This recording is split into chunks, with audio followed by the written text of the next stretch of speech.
What are my thoughts? Dude, I'm fucking pumped. I'm excited. Sip my coffee. I'm excited. I'm locking in my bet right now. I'm gonna lower the volume down a bit. I don't think Sonny's gonna make it back home. He has the 7 keys. He's gonna lock the portal. Everybody escapes. A few people that are left, right? But the gate is one way. It's still open, right? He's gonna have to close the gate so all the nightmare creatures don't escape from the spire. So if you guys have watched the one, I think it's gonna end like the one. All right, that it's a Jet Li movie, early 2000s era. Some of you guys are a little bit too young, so you guys didn't grow up watching that movie like I did. I think it's gonna end like the one, you know? I can't show the clip for obvious reasons, but like it ends with fucking Bruce Lee with Jet Li. He's like fighting everybody on top of this pyramid looking thing because he's the one, but it's gonna end with Sonny fighting everybody atop the Crimson Spire, all the nightmare creatures. It's gonna end like crazy cliffhanger. Because I'm telling you, I don't think it's gonna be I don't know how happy it's gonna be. I hope it's a happy ending. I don't know, that's what we're gonna get. But we're gonna fucking find out in like the next 2 hours. So we're gonna pause, we're gonna update, and we're gonna jump right in. And also, I'm happy Effie did not die. I thought she was gonna die, and I swear to God, bro, if she died, I would have been very upset. But we're good, and it better stay that way. It better stay that way. Last sip of my coffee, and then we shall start. Thank you guys. There's like 40 of you guys already.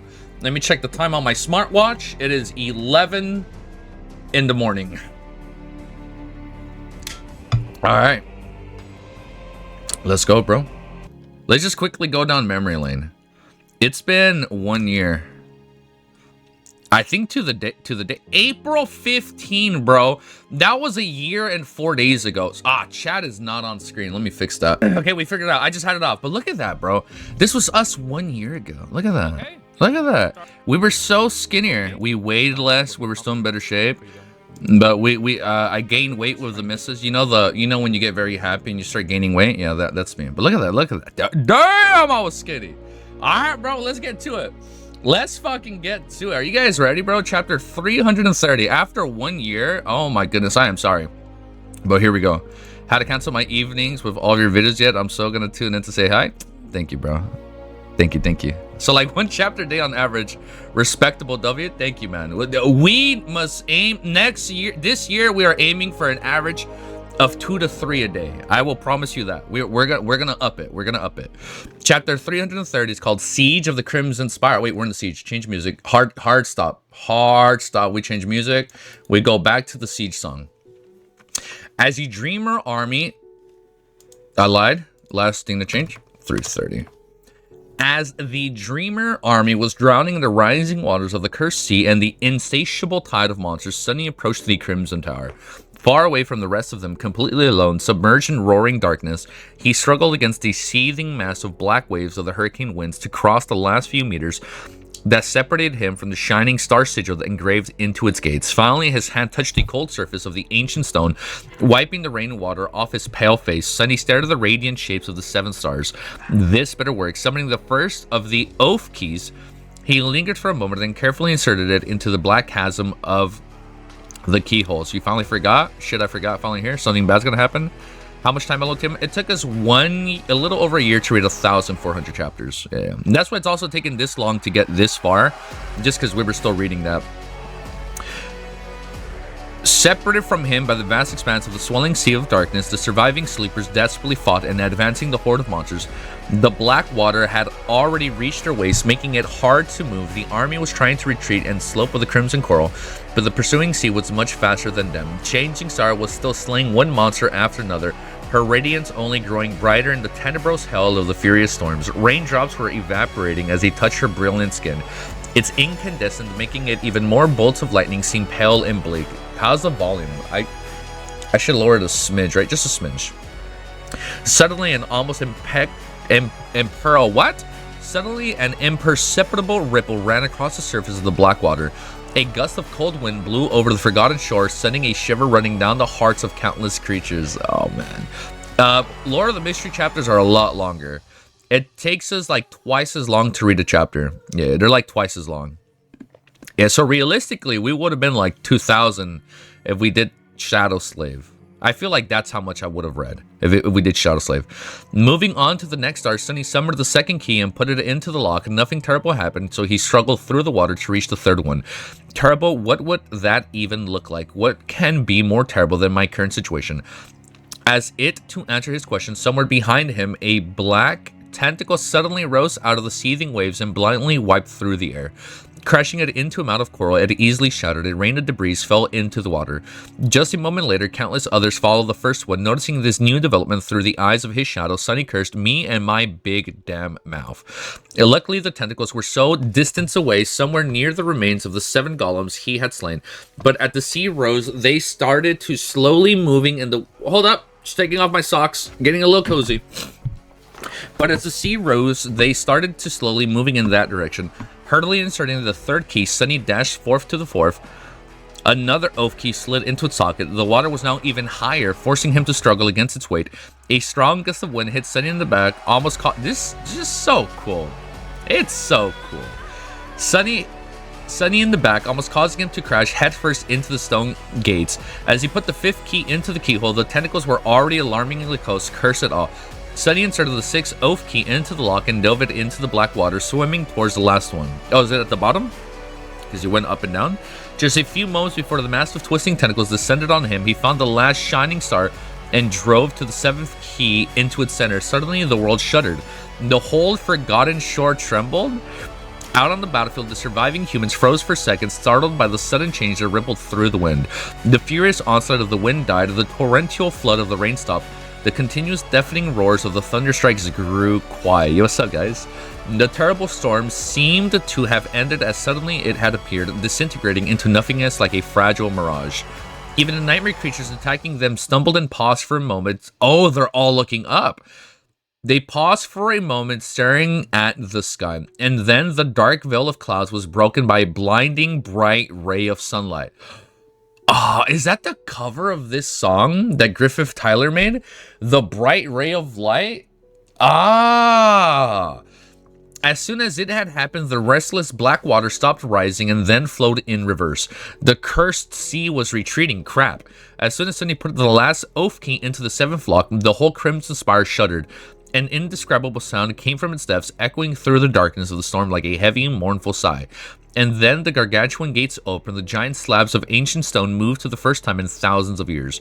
The problem was that the gates opened outward, slamming into Sunny. Oh, it pushed him.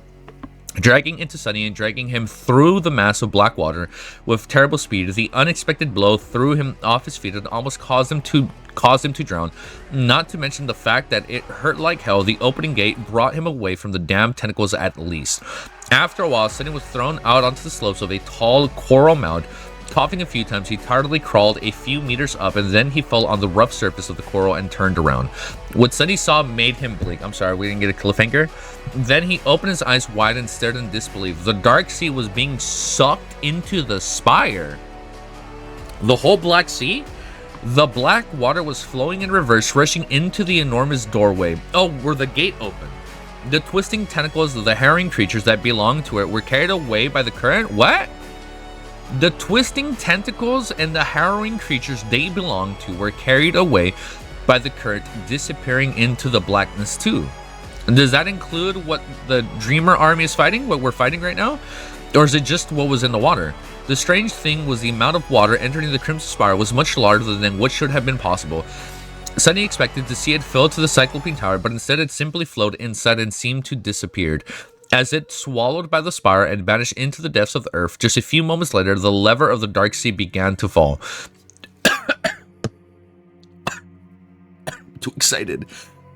I'm getting a little too excited. We're barely finishing chapter 1. As it swallowed by the spire and vanished into the depths of the earth, just a few moments later, the level of the dark sea began to fall.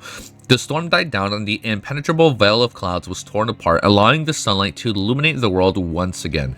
And in a few minutes, is this live? No, yeah, this is live. This is, it's, with normal latency, you should be able to turn on translations, maybe. And in a few minutes, the cursed sea was in no more. Suddenly stared at the clear surface of the crimson coral, which had been covered by the black waves not too long ago. The bottomless dark ocean was gone without a trace. Even the black whirlpool that had surrounded the island was not there anymore, revealing a deep, uneven, empty semblance of moat. Then Sunny stared at the sky, with a furious white sun was hovering right above the tip of the Crimson Spire. A stunned thought entered his mind. Did we do it? Did he actually destroy the Dark Sea? So the sun's being cleansed, right? The artificial sun is allegedly cleansed. Is that what's going on right here? Did he actually destroy the Dark Sea? I don't think it's gonna be that easy. It looks like we won, but I think something even crazier is about to happen. Chapter 331. Should I play Star of Change, since we technically won and we're happy and we're basically done already? Nothing exciting is gonna happen anymore. We all win. We'll be good, right? We'll be good. I think we're good now. Chapter 3, we're gonna play happy, beautiful, calm music, emotional music. Chapter 331. I'm gonna use my Final Fantasy music box that I bought in Japan as a little music stand. But here we go. The Dark Sea was gone, and all the horrors that dwelt in its cursed depths were gone with it too. The world was bathed in pure sunlight. The surface of the labyrinth suddenly became vibrant and bright, with stark shadows hiding under the jagged pillars of the crimson coral. The furious white sun burrowed above the Crimson Spire as it frozen in the middle of the sky. Sunny even had to cover his eyes for a few seconds. Laying on the ground, he allowed himself a few moments of rest. A short laugh escaped from his lips. I actually did it. Speak about the unlikely events. Unfortunately, he couldn't really rest yet. The battle wasn't over. The horde of nightmare creatures was not defeated yet. And somewhere the spire, the Crimson Terror itself, was not defeated either. It's still there. With a deep sigh, Sunny collected himself and rose to his feet. They were almost there. They almost escaped. Now all that was left was to make one final push, even if it was going to be the hardest one yet. Looking at a tall mound of coral towering above him, he squinted against the light and began climbing it. Was it always so bright? As Sunny climbed, he summoned the runes and glanced at them. Shadows, Marble, Saint, thank gods. He knew the Saint was alright, but still wanted to check. The attacker-turned demon had been heavily damaged and was bound to spend a long time restoring herself. However, her existence was no longer in danger. Shit! He got 999. Oh my god. Then his eye slid lower. Shadow fragments, 999 out of 1,000. Crap. Sunny gritted his teeth. He was simultaneously excited and scared to find out what was going to happen once he saturated the shadow core. It was bound to be beneficial, but at what cost? Would he go into slumber for several weeks as Saint had, or suddenly become incapacitated amidst furious combat? As NEPHIS had been after defeating Gunlung, that could cost him his life. Not like I can do anything about it now. Full of unease, he continued to climb. As soon as he reached the very top of the coral pillar, no, there's no way he's gonna pass out. And then they can get him. Standing on it, Sunny looked in the direction of the Dreamer army. Something wet suddenly fell on his hand. Looking down, he saw a drop of blood rolling off his skin. A moment later, another fell on the vambrace of the puppeteer shroud. Surprised Sunny, the music, I think the music is loud, right? I'm sorry. Surprised, Sunny raised his hand and swiped it across his upper lips. It came away with blood, a nosebleed. What the hell? Come to think of it, why did he feel so weak? As Sunny stared at his hand in confusion, a violent ripple suddenly ran through his shadow. Across the deep moat that surrounded the island, the remnants of the Dreamer army were at the precipice of turning tide of the battle in their favor. Just a few minutes ago, they had been drowning in the rising flood of black water and the relentless onslaught of the horde, losing its prey of the cataclysmic storm, but now things were different. The storm was no more. The Dark Sea had retreated. The sun shined brightly in the sky, drowning the battlefield in its light. Bathed in it, the nightmare creatures seemed to become hesitant, almost sluggish. They were not giving up, however. The monsters continued to attack the humans in a frenzied rage, their claws and fangs reaping one life after another. But the survivors of the Dreamer army were repaying every loss tenfold. Oh my god. I'm getting a little scared. Reinvigorated by the exhilarating gift of sudden salvation, they steeled their hearts and fought with zeal, fervor, and murderous will. More and more nightmare creatures fell to the blades, and the horde did not seem to be endless anymore. We won! It's all good. We all live and everybody goes kumbaya. We all live happily ever after. This is good. This is good news. It's not like there's 19 chapters left, right?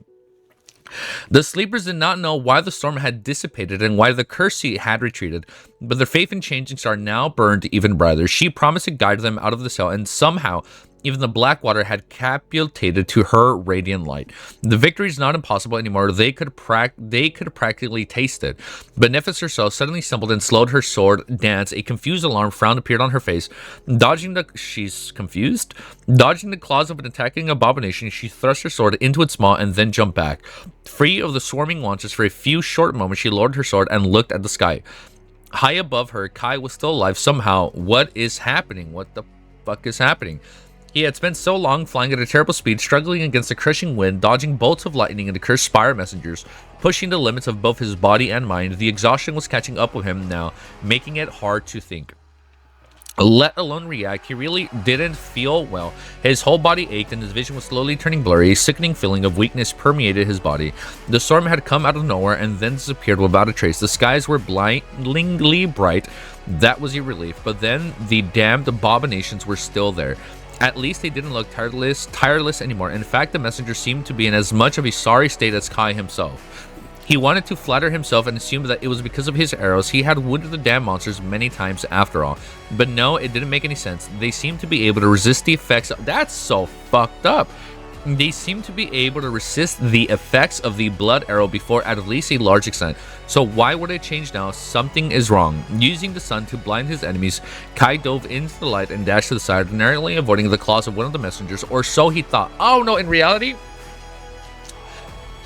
it wasn't narrow at all. He dodged with a lot of room to spare. The quiet dancer didn't even need to get involved. Are they growing slower? With a sudden feeling of unease, Kai hesitated for a split second and then reduced his speed. Bro, thank you for being level 1. Thank you. His speed to take a good look at the terrifying creatures. What he saw made him scroll. The messengers looked wrong. Its glassy black eyes were erratic and senseless. They were seeping with blood, which flowed down the black feathers like a crimson... What the... Why is everybody crying blood? From their crying tears of blood? Like Sunny's having a nosebleed. Like, what's going on here? Flowed down like the black feathers like a crimson stream.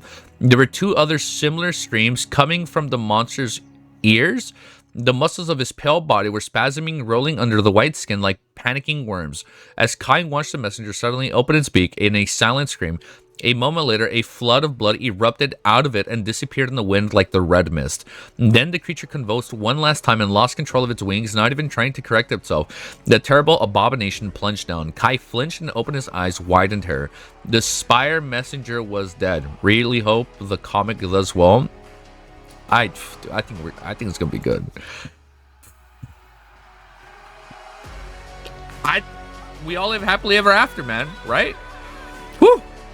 All right, let's go, bro. Chapter 332. This is where you guys told me to stop last night, like 12 hours ago. So I'm assuming this is like the setup for like the last 18 chapters or like whatever the fuck is going on right now.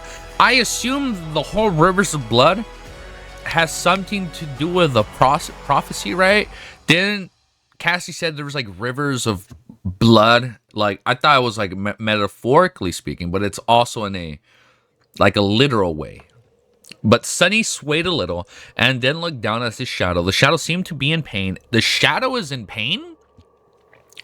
The shadow seemed to be in pain. Oh wait, hold up. There's a song called Mirror playing. Hold up. I'll loop it. I'll loop the song for now. If you guys think we play the song Mirror, you guys let me know. What was... the shadow seemed to be in pain. It was slumped, clutched to his chest with one hand and waving at him with the other. When it noticed that Sunny was staring at it, it desperately pointed to itself. What is this guy trying to say? Was he having a heart attack? No, of course not. That would be ridiculous. Shadows didn't have hearts. What was it pointing at then? Sunny scrawled. The shadow was his reflection, so maybe it was not pointing at its own heart, but at his. But his heart felt fine. What else was there to point at? Suddenly his eyes widened. The soul core, 1000. The soul core usually overlapped over a human's heart. With a shudder, Sunny dove into the soul sea. Instead of the usual peace and quiet, he was met with ominous chaos. The dark waters that were already tranquil and still were now restless and turbulent. They rippled and surged as though under the assault of an invisible winds. I'm sorry. Is the sea... for a second I thought the sea was connected to his like... Soul core. No, no. They rippled and surged as though under the assault of invisible winds. Up above, the spheres of light that represented his memory shimmered and blinked as if about to be extinguished. The black sun of the shadow core was trembling. He could almost see tiny cracks appear on the transparent surface. Only the silent shadows were still the same, not disturbed by the approaching disaster at all. They stood motionlessly staring at him with no expression on the black, lifeless faces. Sunny did not pay them any attention and stared at the shadow core with wide eyes, dumbfounded. Soul damage. I am receiving soul damage. He was under the effects of a continuous soul attack, escaping the unquiet seas of panic. Sunny wiped the blood off his face and looked around with a grim expression. He was even paler than usual. What the hell is attacking me? After a few moments, he suddenly shivered, stunned by a chilling revelation, and then looked up at the blinding discus of the sun. He had not been wrong. Its light was indeed much brighter than it had been before. You want a different song for the ending? We have some battle music. We have the expedition battle music. You know, that was pretty good music. I think that can work. The skies of the Forgotten Shore, which had always been gray, were now almost white, full of merciless heat and radiance. It looked as though someone had erased reality itself, leaving behind nothing but an endless white void. With each second, it was growing more and more incandescent. The sun, the source of the soul attack, was not a nightmare creature. It was the sunlight itself. Anyways it reached, the souls of living creatures were being slowly eroded and destroyed. And since the sun was not directly above them at high noon, there was almost nowhere where it could reach. There was no escape from it except for ... Turning around, Sunny stared at the open gates of the Crimson Spire. Behind them, welcoming the darkness, promised shade and safety. This was the only place where he could hide from the annihilating sun, the army. Spinning around, he peered across the moat. Out on the battlefield, the nightmare creatures had stopped their endless onslaught. Now they were stumbling and swaying as though drunk. Many had already fallen to the ground, blood streaming from their orifices. Their souls had been destroyed, and they were dead. The surviving warriors of the Dreamer army were staring at them in bewilderment, their distant figures full of both relief and confusion. Sunny wanted to scream, warning them that the terrible danger they were in, but knew that he was too far away for anyone to hear them. No, what the fuck is gonna happen? For the tall mound of coral he was standing on, he could see the graceful shining figures in the mists. He knew that NEPHIS must have figured out what was going on by now, but she didn't know the gates of the spire were open. Think. Sunny lingered for a few seconds and then raised his hand. A moment later, a clear ringing of a silver bell spread across the labyrinth. A ringing bell?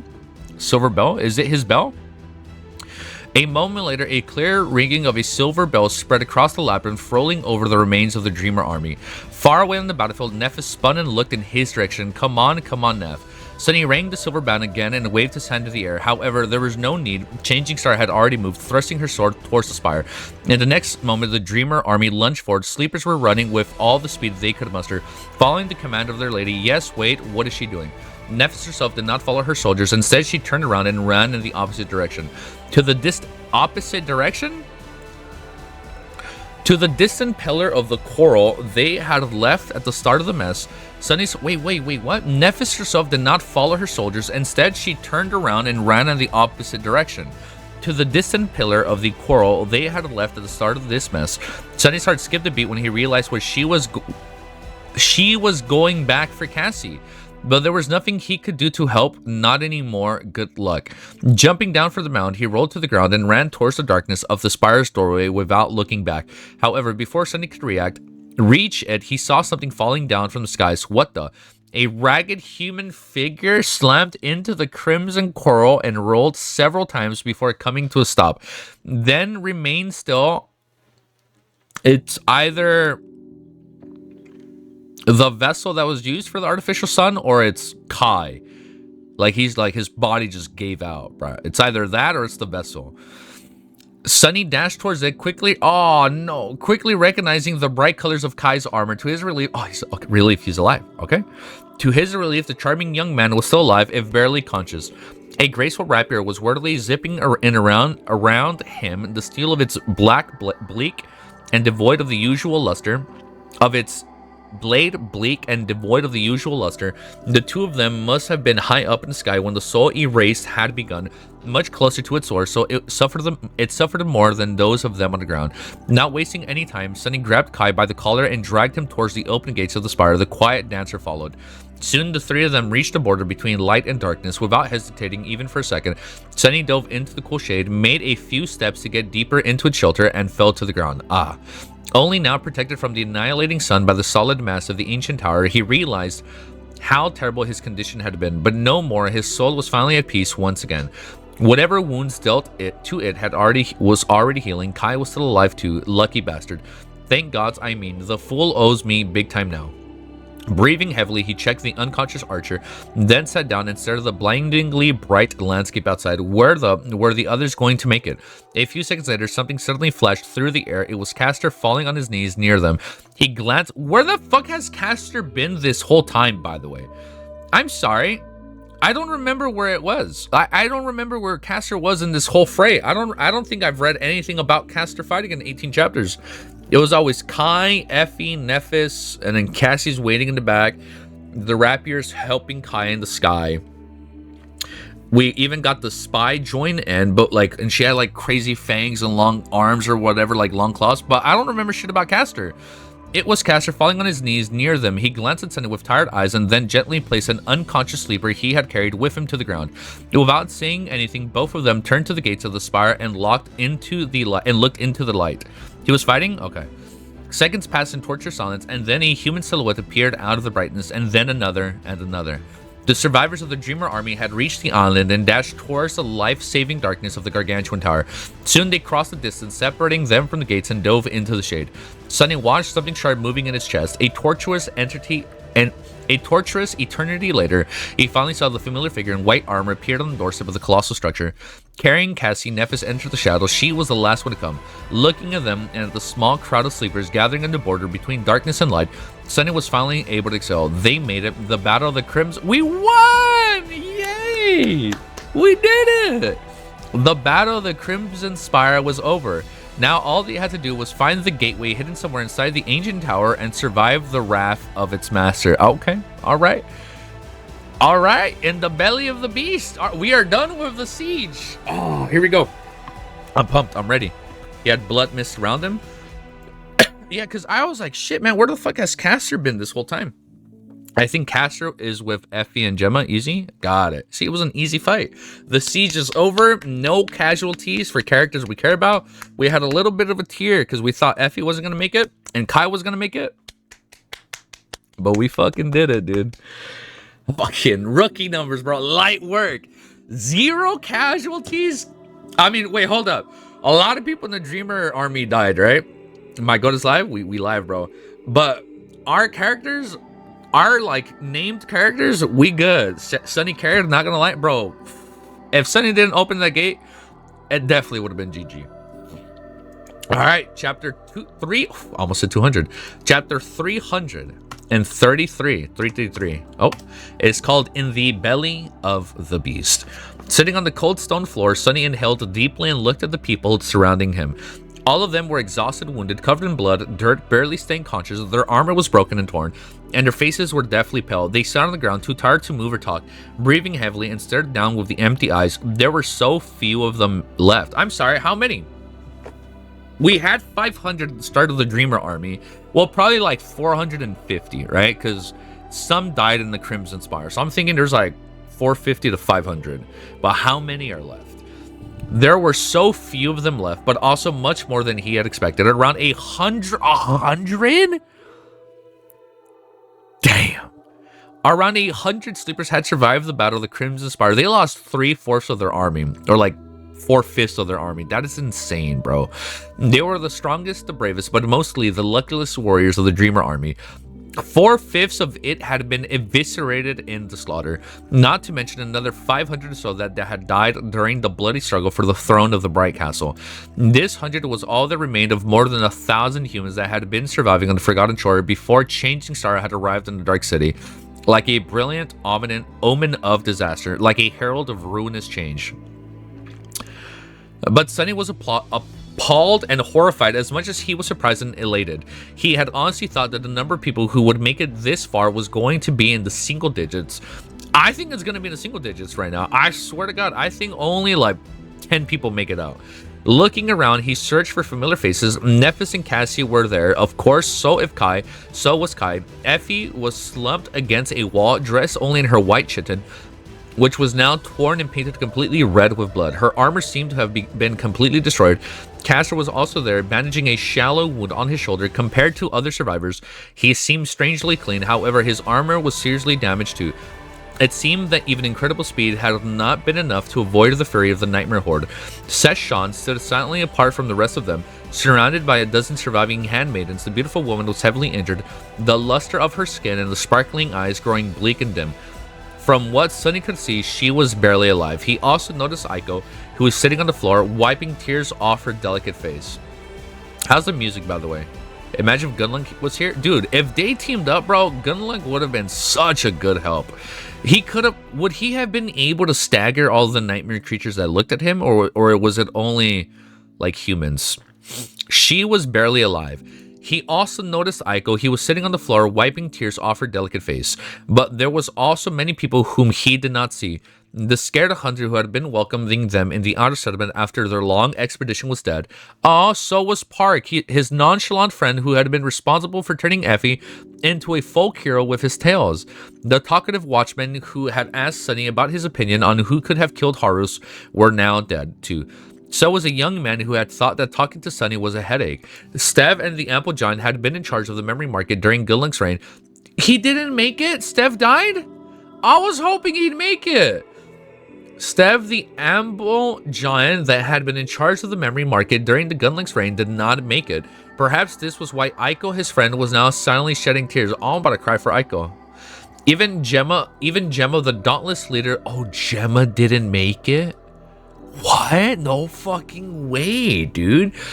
I've been saying no fucking way so much reading the series. I'm just shocked, bro. Even Gemma, the dauntless leader of the Dark City Hunters, had perished. Sunny did not know would have killed the seemingly immortal man, but suspected that his last hunt had been a truly terrifying sight to behold. Most of the people Gemma had brought to Changing Stars faction with him were now dead too. And so many more. Their absence pressed down on the survivors like an unseen weight. But those who survived had no time to sorrow, at least not now. They weren't free of this nightmare yet. In fact, they had just entered the very belly of the beast. Turning away from the 100 sleepers, Sunny looked into the depths of the Crimson Spire. Once the entire tower must have been hollow, but now there were growths of coral elsewhere inside. They resembled frozen waterfalls of blood, as if rivers of it had once streamed off the top of the spire of the cyclopic construct. Further away, the interior of the tower was shrouded in the cold darkness. Lightning for a few moments, and he decided not to send his shadow to explore. The Crimson Terror had already proved its ability to hurt the It, so he was unwilling to risk the well-being of his invaluable helper. Okay, good. We keep him in. Instead, he glanced at Nev. Changing Star was peering into the growing brightness that drowned the Forgotten Shore. By now, the light of day outside was almost blinding. On her face, there was a strangely thoughtful expression. I wonder if people in different biomes can see like the bright ass sun, right? Like I wonder, like I've told you, I know that the two biomes is like Antarctica and like a desert with a pyramid. So I wonder like if they can also see this growing ass bright light in the Forgotten Shore, right? As Sunny watched, she turned around and raised her head, looking in the direction of the spire's tip. After all, she frowned and then faced the surviving humans. Her calm voice echoed in the darkness of the ancient tower. It's fucking time now. No time to rest, dude. It's time to go. Gather your strength. We are almost there. The sleepers looked at her with tired eyes, the light of hope igniting in them with renewed strength. Slowly, they rose to their feet. Those who were relatively fine supported those who were seriously wounded. Those who had lost consciousness were being carried by their friends or fellow warriors. Soon, the procession of the humans headed deeper into the spire. Nephis was walking at the front, holding Cassie by the hand. Somehow, Sunny ended up side by side with them. Looking at the two young women, he wanted to say something, but no words came to his mind. Instead, Neff was the one who spoke. Glancing at Sunny, she hesitated for a while and said, "Thank you for ringing that bell and for everything." Oh man, I'm about to cry. They're gonna leave him, dude. It's like Cassie has been so fucking indifferent to Sunny, bro. It's like Cassie has not treated Sunny the same way since she gave him the water and said, like, I'll see you soon. Like, they have not been friendly since. Like, it's like Cassie knows something, NEPHIS knows something, and NEPHIS is trying to be the better person to, like, keep a cool level-headed. But Cassie fucking knows they're gonna leave Sunny behind. It's like, there's 71 of you guys here. Holy shit. Unk is back to streaming. That's nice. I know stream's been crashing so much. Knock on wood, we don't crash. Thank you for ringing the bell and for everything. And then fucking NEPHIS, she's saying it because she knows she's gonna have to betray Sunny. I already know. I can fucking taste it, bro. Thank you for ringing the bell and for everything. He looked at her for a long time and then shrugged. There's no need to thank me. We are allies. Shut up, bro. Something I don't buy it. Sunny, they're gonna backstab Sunny, but like because they know that's the only way. I don't know, man. There's no need to thank me. We are allies, are we not? That is a big red flag. She smiled slightly and remained silent after that. Soon they passed through the barrier of the coral and approached the center of the spire. There the dark sea was imprisoned under the indomitable steel. In front of them was a vast pool of black water. Its surface was perfectly still and flat, like that of a herring mirror made of mirror. Oh wait, should we be playing the song Mirror?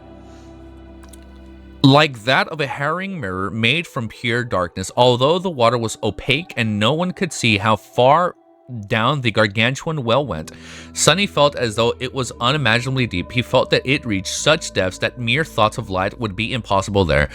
As they watched in solemn silence, a subtle ripple spread across the surface of the imprisoned sea. It was as though it was straining to spill over the edges of the pool and break free.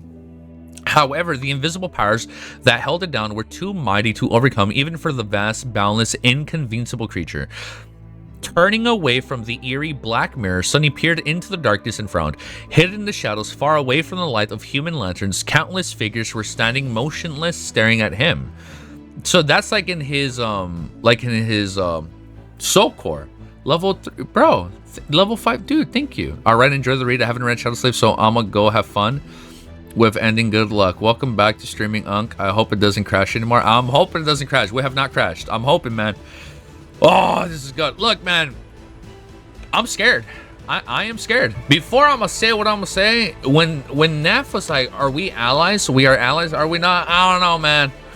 I finished reading Warbreaker today in the morning, and the one person that I thought was a really good ally, they were not a good ally. It was like Brandon Sanderson threw in some crazy twists, and I'm not letting my guard down anymore. I don't know, man. I'm scared. But dude, thank you for being a member, man.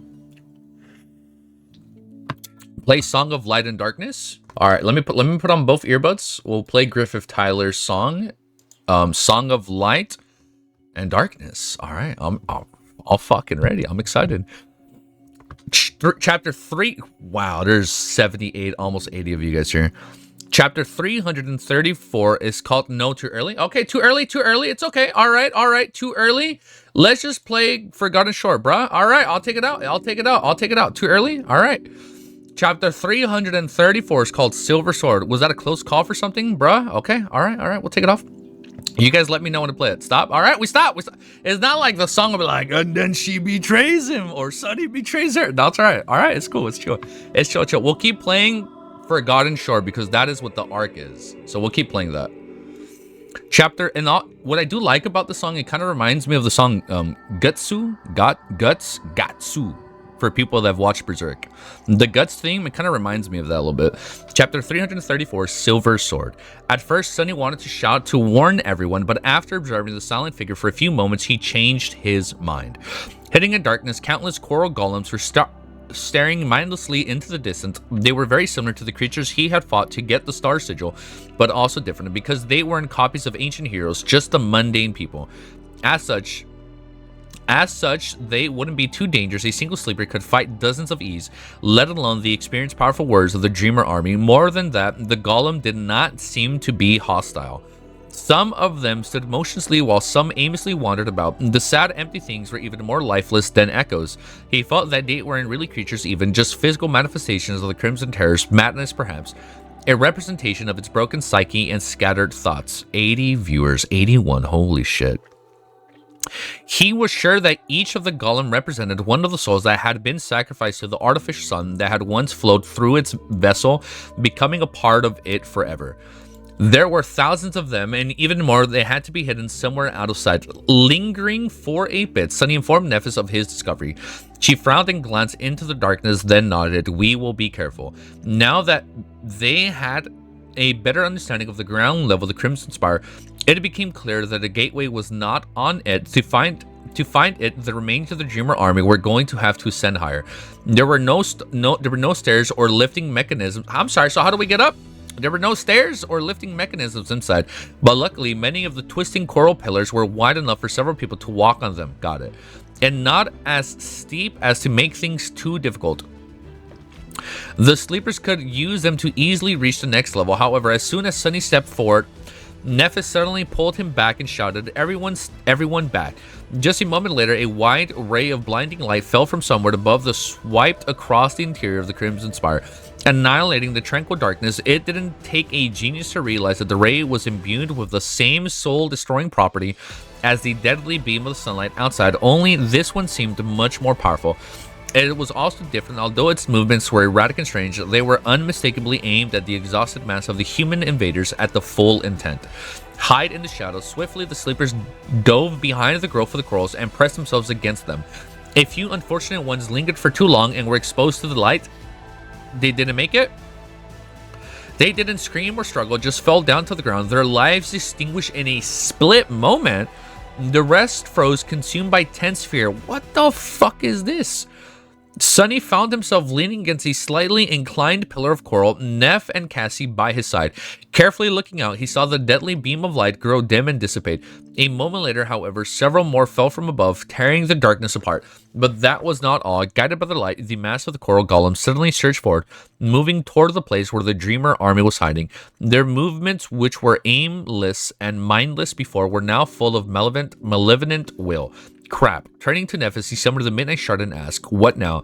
She lingered for a bit and then said evenly, someone will have to attack the Crimson Terror directly to draw its attention away. Sunny smiled, feeling a strong sense of deja vu. Deja vu. And who might that be? Changed his star side and took a step back, summoning her silver sword. Me, it has to be me. He frowned, feeling very reluctant to say his networks, but in the end, he still couldn't help but say them. Are you crazy? That's a fallen terror we're talking about. NEPHIS didn't answer, instead looking up as though trying to discern the source of the blinding rays of annihilating light. Sunny gritted his teeth and added, all right, whatever, say someone really needs to distract that thing, but why does it have to be you alone? Because you are the great daughter of the Immortal Flame Clan? Don't tell me that you started to believe in your own bullcrap. Neph gave him a strange look and then shook her head. No, it can only be me because of my sword. Sunny stared at the silver longsword, confused. A long time ago, after the first meeting, the Forgotten Shore. The first meeting she did something? A long time ago, after their first meeting, the Forgotten Shore, NEPHIS and Cassie had told him about their memories. The sword in particular had an extremely rare enhancement. I don't remember. I am the only human on the Forgotten Shore who has a memory that grants them a measure of protection against soul attacks. Oh, so I am the only one who can approach the terror and survive. It was hard to debate against logic, still Sunny was not done voicing his objections. Only that changing star didn't give him a chance to. Turning to Cassie, she took the blind girl by the hand and said, Cass, give me your wing cloak. A few seconds later, the transparent fabric of the dark wing appeared on her shoulder. Without wasting any time, she then looked at Sunny. Once I'm gone, lead the people to the gateway. Make sure that everyone escapes. No? With that, I don't like this. With that, NEPHIS bent her knees and then jumped with all her might. Supported by the enchanted cloak, she shot up with considerable speed, then pushed herself off the pillar of the coral and flew into the darkness. The ray of light swiped in her direction, but Changing Star somehow managed to dodge it. It crashed into another coral growth and launched herself off its moment before another annihilating beam of light had reached it. with most rays now pursuing NEPHIS as she leaped from one coral pillar to another, ascending higher and higher. The Dreamer army could once again move. Gritting his teeth, Sunny glanced at the 100 frightening people and yelled, "Follow me." Are you crazy? Counter 1. Are we gonna keep saying "Are you crazy"? Let's fucking go, man. Ascent. Chapter 335 is called Ascent. So we're gonna make it out and we're gonna be A-OK. Mark my words. Sunny had never expected to become a leader of anyone, let alone 100 desperate people, but now that was exactly the situation he found himself in. To add insult to injury, he was really the best person for the job, not because of any kind of leadership qualities, but simply for the fact that he could see in the dark. Now that the rays of soul destroyed the light were led away by NEPHIS, he could also let his shadow free and send it forward to explore and search for the gateway. So if anyone could guide the remains of the Dreamer army to it, it was him. How the hell? Hiding his unease deep inside, Sunny projected nothing but absolute confidence and shouted for everyone to follow him. Surprisingly, the sleepers did just that without voicing any objections. Confidence is easily confused for competence, I guess. Confidence is easily confused for competence, I guess. Of course, the fact that he was affiliated with Changing Star in some capacity helped a lot, even if most people were not completely sure how and to what extent. Taking Cassie's hand, Sunny dove out of his cover and dashed towards a wide spiral coral route that reached high into the darkness above. He could hear the sound of the footsteps following him from behind. I'm sorry, is Cassie not telling Sunny anything when he holds her hand? Why is she so quiet? The Dreamer army was on the move once again, jumping on the route. Sunny, this is so... if she does something to betray Sunny, it's gonna be so fucking cruel, because she was like, "Happy birthday," like a year ago, right? When, like, or before that, when they were on at the Awakened Academy. I am sensing a betrayal, bro. The Dreamer army was on the move once again. Jumping on the route, Sunny sent the shadow forward and glanced at the approaching seal of the coral golems. There was still time. He ran forward using the coral growth at stairs. A second later, he yelled, "Those at the back, ready your weapons." They did so while the first rows of sleepers followed Sunny up. Almost everyone had time to climb on the route by the time to the first of the golems showed up. The coral figure stumbled from the darkness only to be met by a flash of a sword.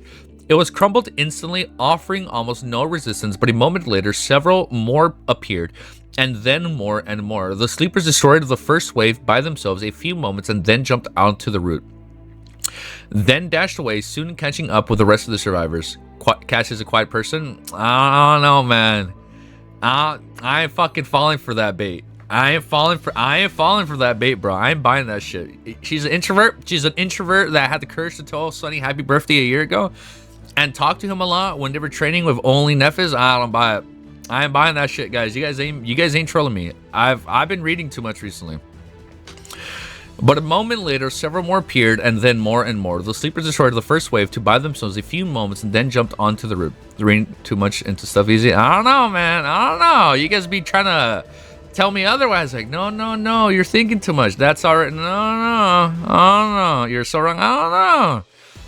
But a moment later, several more appeared, and then more and more. The sleepers destroyed the first wave to buy themselves a few moments and then jumped onto the route. Then dashed away, soon catching up with the rest of the survivors.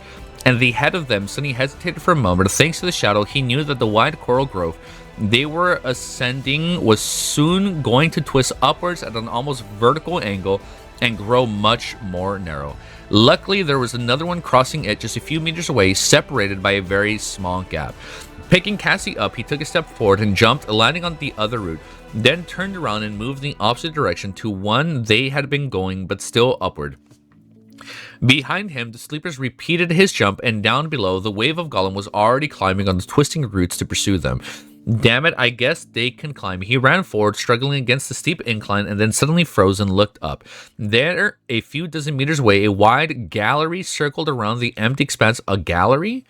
A wide gallery circled around the empty expanse of the Crimson Spire, and on it, another mass of golems was surging in the direction of the Dreamer army. Countless twisted figures were appearing on the chaotic mess of the Crimson Coral and rushing forward, searching for a path to reach them. Many fell off the edge of the gallery and plunged down, to explode into shards once they hit the floor, but some fell right on the roots he was standing on. Gritting his teeth, Sunny looked back and noticed a familiar tall figure close by. Effie! Oh, we haven't seen Effie in so long. Effie stared at him tiredly and forced out a smile. What is it now? He put Cassie on the ground and gently pushed her towards the hunters. Take care of her for me, alright? Effie waved a hand, letting him know that she got it. Sunny watched the two of them for a moment, then turned around and summoned the Midnight Shard. A few seconds later, he reached the first golem and slashed it with his sword. The golem's body offered some resistance, but no more than a mundane creature would. It almost disintegrated under his assault and crumbled easily into a pile of broken coral. Not too bad. Curiously, the spell did not it didn't congratulate him. Curiously, the spell did not congratulate him on the kill. Just as Sunny had suspected, these things were not really living creatures. That was going to make things a tiny bit easier. Running past the destroyed construct, Sunny soon approached another one and pushed it off the root with one strike of the Midnight Shard's pommel. The golems were not that dangerous, at least not in small numbers. He led the Dreamer army forward, climbing higher and higher. Every couple of minutes, they would have to leave one route and make use of another, sometimes moving across the stone galleries that were situated here and there on the walls of the Crimson Spire. At some point, both the vanguard of the human procession and its rear became embroiled in a rolling melee with the sea of the coral golems. Yo, welcome back. Those in the middle only had to keep their eyes on the layers of the coral and stone structures overhead to make sure that nothing fell on them. This battle was not terrible, however. The constructs were slower and weaker than even the mundane humans whose visage they were meant to recreate, not to mention almost completely mindless.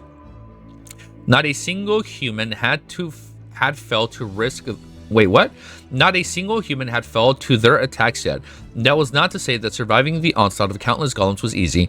Somewhere high above, meanwhile, the flashes of white light slowly turned into one continuous radiant halo. NEPHIS... Oh, I scrolled down too much. NEPHIS was probably already approaching the very pinnacle of the ancient tower. The fact that none of the annihilating race had returned to attack the sleeper served as proof that she was still alive, drawing the attention of the terror away from them. Where are you? Where are you? At the head of the Dreamer army, Sunny cut another golem and suppressed a curse. Where's that damn gateway? And just as he thought, the shadow finally found what it had been looking for all this time. Their way back to the real world. We found it. We found the exit. We did it. Oh my god, we found the gateway. Chapter 300 and wait, hold up. If we're in 336, let me play this song. Of course, Insane. Of course we're finishing today. We found the gateway. Chapter 336 is called The Gateway. Out there in the darkness, a vast balcony was built into the wall of the tower, reaching almost to the center of the gargantuan structure. On its surface, broken pillars of marble were overgrown by the ever-present streaks of the crimson coral. They led to a circular dais with a wide iron ridge submerged into its stone surface. Around the ring, a beautiful pattern of ruins was shimmering with familiar light. They were just like those ruins that every Awakened had seen countless times when communicating with the spell. But that wasn't the first reason why Sunny had noticed an almost unusual thing about the dais was the unlike everything else inside of the spire. It was utterly devoid of growths of the crimson coral. The stone surface surrounding the ring was strangely clean and untouched by it. Looking at the shimmering ruins of the iron rings through his shadow, Sunny felt something move in his heart. He was sure that this was the gateway. They were so close. As he watched this whole spire suddenly shuddered, massive pieces of coral broke off and fell down, crashing into other branches down below. Suddenly the darkness that surrounded the Dreamer army became less impenetrable. High above them, the radiant halo of light became several times more bright. NEPHIS had reached the Crimson Terror. With a somber grimace, Sunny escaped from his reverie and dashed forward, slicing several golems as he went. The frightening sleepers followed, entrusting their fates into his hands. As more and more tremors ran through the ancient tower and several enormous pillars of coral completely collapsed, they ascended even higher and approached the vast balcony. And then, finally, Sunny jumped down and landed on the solid stone. Shattering a few golems, he cleared enough space for others to follow and watched several more people ready to reach the balcony. One after another, the sleepers jumped off the treacherous coral and joined him. Those who were the first to catch up repelled the attacking golems to let the others come down. Soon, all 100 of them were on the balcony and just in time. A few seconds later, a tremendous piece of debris fell from above, pulverizing the branch of coral they had used to get there. Sunny lingered for a few moments, watching as crimson pieces rained down, and then they turned away with a determined expression. Come on, we are almost there. Peak content unlocked. I'm ready, bro. The remains of the Dreamer 8. There's fucking almost 90 of you guys. Wow. The remains of the Dreamer army cut through the massive golems and escaped it. Running with all the speed they could manage, the crowd of the young men and women approached the gateway and froze, stunned by the sight of it. Hypnotized by it, in front of them was the hope that they had forgotten for so long. The torturous promise of freedom that they had taunted them every day. hidden away in the terrifying looming silhouette of the Crimson Spire, their way home, salvation. 90 people, bro. Bro, the amount of people watching us is literally how many people are in the fucking Crimson Spire right now. It's still going up. It's still going up. Salvation, most of them had spent so long in the Forgotten Shore that the thought of even being able to escape it became nothing more than a distant dream. Even when they had followed Changing Star and chose to believe her promises, salvation was just a concept, an idea. Now that they saw it as a real thing, many did not know how to react. Well, Sunny was there to make the process easier. What are you staring at, idiots? Pick up your jaws and move. Battle formation, protect the rear. Wounded and not... Damn, Sunny is taking charge, bro. What the fuck? Wounded and non-combatants, go first. Everyone else, hold off on the down golems and then follow us, one at a time, bastards. Coming back to their senses, thanks to his angry shouts, the sleepers quickly reorganized themselves. Those who could still fight faced away from the gateway and formed a defensive line, protecting the wounded with their bodies. Those who couldn't help the people in the worst condition entered the Iron Ring. Sunny watched as the first human was placed in the center of the gateway. A moment later, the ruins surrounding the ring flashed with shimmering lights. The body of the sleeper suddenly shone too. The ghostly shine was dim at first, but then grew brighter and brighter. Soon it was hard to distinguish the shape of the human body at the center of the light. And then the light dissipated, much like a memory or an echo, leaving nothing behind. After all these years and all the suffering, all that loss, the first sleeper had finally escaped the Forgotten Shore. Looking through the emptiness left by disappearance, Sunny realized that he had forgotten to breathe. A second later, I'm forgetting to breathe, bro. A second later, an exhilarated cheer rose above the crowd of humans. It's so fucking cool, dude. The intensity of emotions in their voices, no words exited to describe the complicated, overwhelming conflagration or feelings burning in the chests of the survivors of the Dreamer army at that moment. What at least Sunny had none.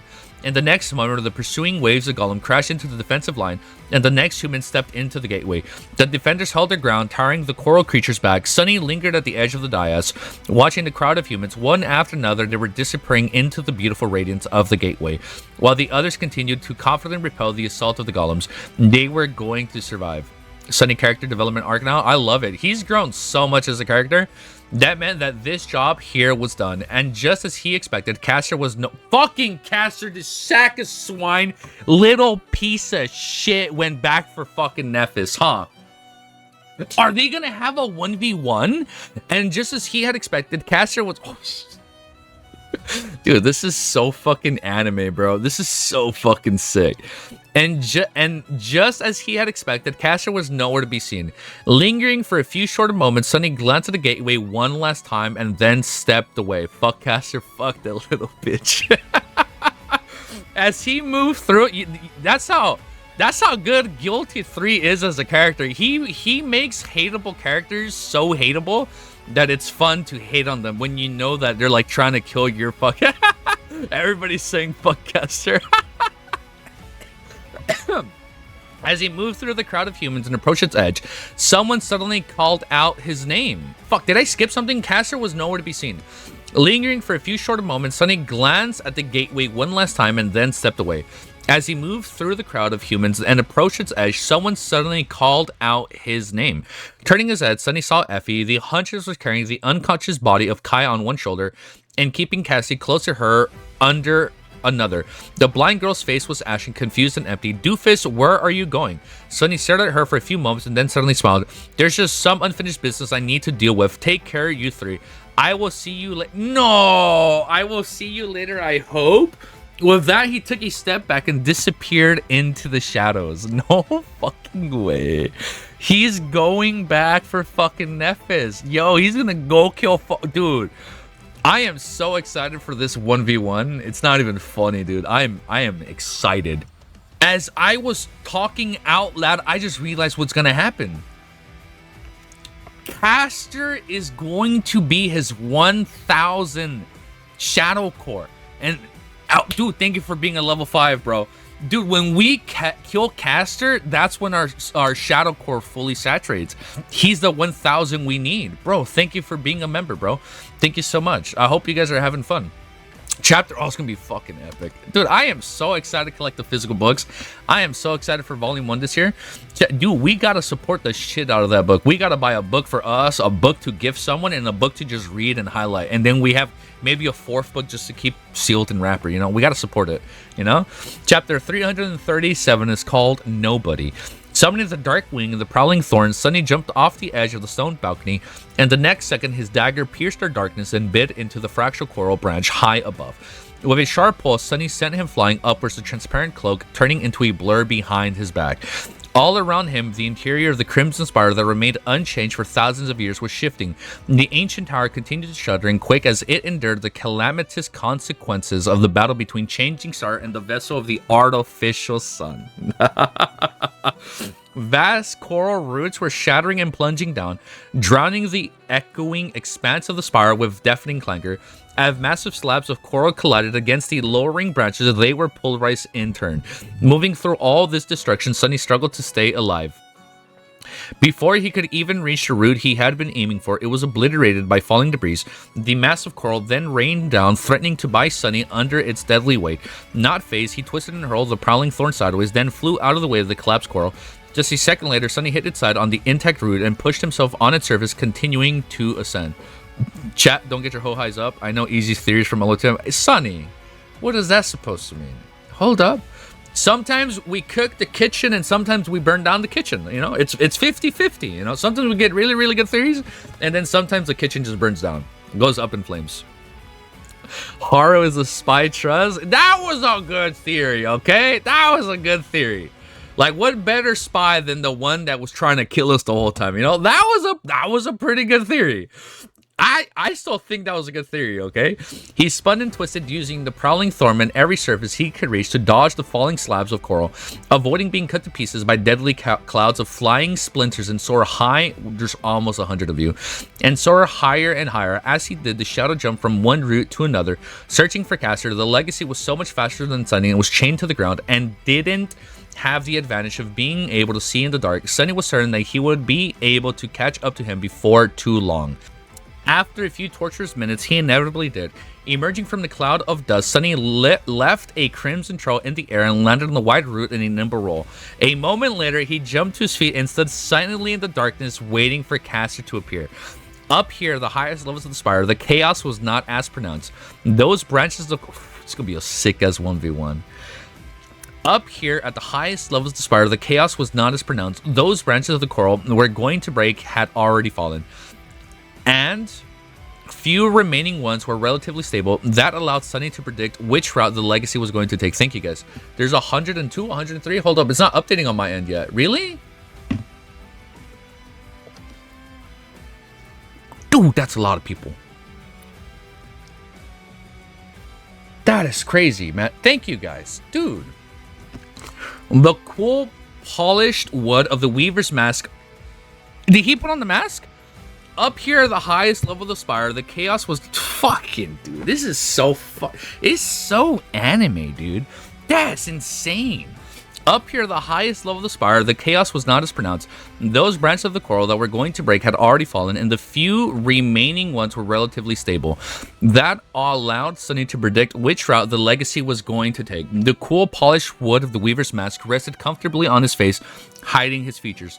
Sunny wasn't sure what resources and connections the Han Li clan possessed, so he chose to be extra careful. He was very wary of someone tracing Caster's death back to him. With the help of a prophetic aspect ability or some strange and powerful memory, a vengeful legacy clan was the last thing he would want to deal with after returning to the real world. And by now, he was sure that the one of two of them was going to die here in this cursed and dreadful tower. This confrontation was long overdue. He was also wary of Caster himself. The proud scion was many things, but a fool was not one of them. There was a chance that he had long guessed Sunny's flaw. The mask was his insurance against the eventuality. The confrontation was long overdue. He was also wary of Caster himself. The proud scion was many things but a fool, not one of them. There was a chance that he had long guessed Sunny's flaw. The mask was his insurance against the eventuality. Let's see which one of us is better. Let's see which one of us deserves it more. For Sunny, this fight was not only about defeating Caster, it was even about it wasn't even about defending NEPHIS. Then what is it?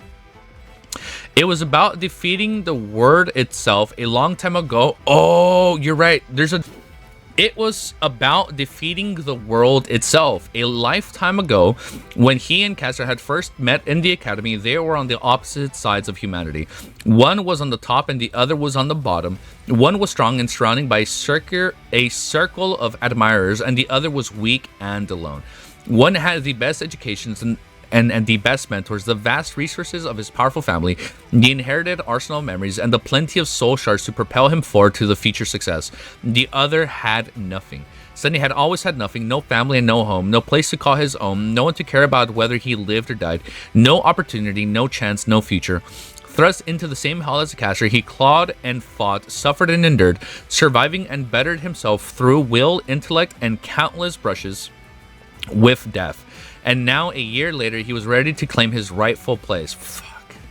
By defeating Castor, he was going to prove once and for all that he wasn't lesser than anyone, that he wasn't so inconsequential nobody to be discarded and forgotten, to be lost on the forgotten pages of history, that he mattered as much as those real humans did. Then he wasn't as exceptional as the best of them, despite the fact that he wasn't born into wealth and prosperity, much more so even. As Sunny waited in the darkness, a light of memory lantern swiftly approached from below. Castor was rushing to the pinnacle of the spire, using his incredible speed and training to avoid being killed by the falling debris. He was already getting close when suddenly the light of the lantern fell on a motionless figure and stood in the center of a wide coral root, barring his way. Oh, let's fucking go, dude. Dark armor weaved out of soft fabric with lustrous black leather protecting vital spots. An austere blade held lightly, its tip turned to the ground. The wooden mask that resembled so fucking sick. The wooden mask that resembled the face of a fearsome demon was new, but still he had no problem recognizing who was in front of him. Slowing down and stopping a few meters away from the hateful little vagrant, Castor gritted his teeth and spat. It's you. Hidden behind the mask, Sunny smiled. No, you are mistaken. Actually, it's... Oh, because he can lie. Actually, it's not me. Then, tilting his head, he stared at the proud legacy and said, his voice full of surprise, "Oh, hey, Castor, what a coincidence to run into you here of all places. So unexpected. It must be fate." Oh my god. The rest of... This is going to be a fuck... He called it... Who's calling who a mongrel here? This is going to be a good fight. Wait, I'm sorry. I'm over here asking if there's artwork on this fight, and I'm just realizing we still have like 12 chapters. What the fuck is gonna go on? Like, is the Castor fight 12 chapters, or is there like more after this? What is gonna happen? I'm gonna start drinking my coffee in my little mug when I'm live. That way it stays warm. It is fated. I'll be honest, speaking of fate, speaking of Sunny having all these fated encounters, I've been brainstorming a theory that I think is gonna happen. But I will save that theory for once we're done. I know we just we deleted the message, Sunny. Don't worry, I didn't read it. I'm not reading the spoilers. But I am suspecting a very fated encounter with the nightmare spell in a future arc. I will say that though after we're done. Chapter 338 is called The Rest of the Mongrels. Castor remained silent for a while, then calmly looked up at the fiercely pulsating radiance of the Crimson Terror's light. Finally, he lowered his head and exhaled through his gritted teeth. "Out of my way, Sunny." Sunny blinked a couple of times, then said in a humorless tone, "Or what?" The legacy grimaced and stared at him darkly, his face full of resentment. "I am so tired of you and your insolence. Why must you always ruin everything? Why can't you just know your place?" Shut the fuck up, this stupid, insignificant swine, bro. I would say, I don't want to be mean. I don't want the video to get demonetized. Shut the fuck up, bro. Why can't you just know your place? Summoning his beautiful giant, Castor shook his head and said, "Stay out of this if you value your life. This is the last chance I am going to give you." Sunny did not move, watching the young man silently. There was nothing but darkness in the eyes of the disturbing black mask. A few moments later, his voice resounded from behind, strangely hollow. "Know my place? What is my place in your eyes, huh, Castor?" The legacy smiled slightly and then said naturally, as though stating a fact, "Out of the sight of those better than you. With the rest of the mongrels." Fucking little shit, bro. Hold up. He's not Gilgamesh. Does he think he's Gilgamesh? Only Gilgamesh can call someone a mongrel, and then that's like a turn on for some people. Okay, he doesn't have the right to call somebody a mongrel, okay? Only Gilgamesh can say that. Out of the sight of those better than you, with the rest of the mongrels, what else? Sunny shifted slightly. When he spoke, his tone was unexpectedly carefree and friendly. Not exactly what I expected to hear. Well, never mind. Before we do this, though, can I ask you one question? Caster snarled, sure, go ahead. This was something that he had been pressing on Sunny's mind for a long time. Why do you even want to kill Nephis? What is so important that you are even willing to risk your life? The legacy looked at him with no humor in his eyes. After a few moments, he said in a strange tone, this is not something that you scum will ever understand. Survival is all that you creatures care about. Duty, loyalty, honor, those are the words the likes of you know nothing about. So I will put you in a way that will be easy even for you to comprehend. He pierced, well, I don't want to accidentally read the bottom, he pierced him with an intense gaze and then said each word falling like an avalanche. The immortal Flame Clan must be destroyed.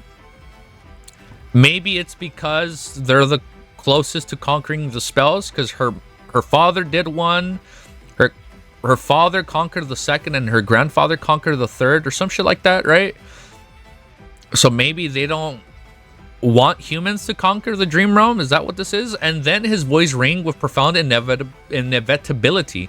Caster added, this is the will of the sovereigns, Lord Dump. This is the will of the sovereigns. Okay, what is this? Sunny stared at him for a bit, engrossed in the solemn atmosphere of this proclamation. A few seconds later, in a sincerity and confused tone, he asked, who?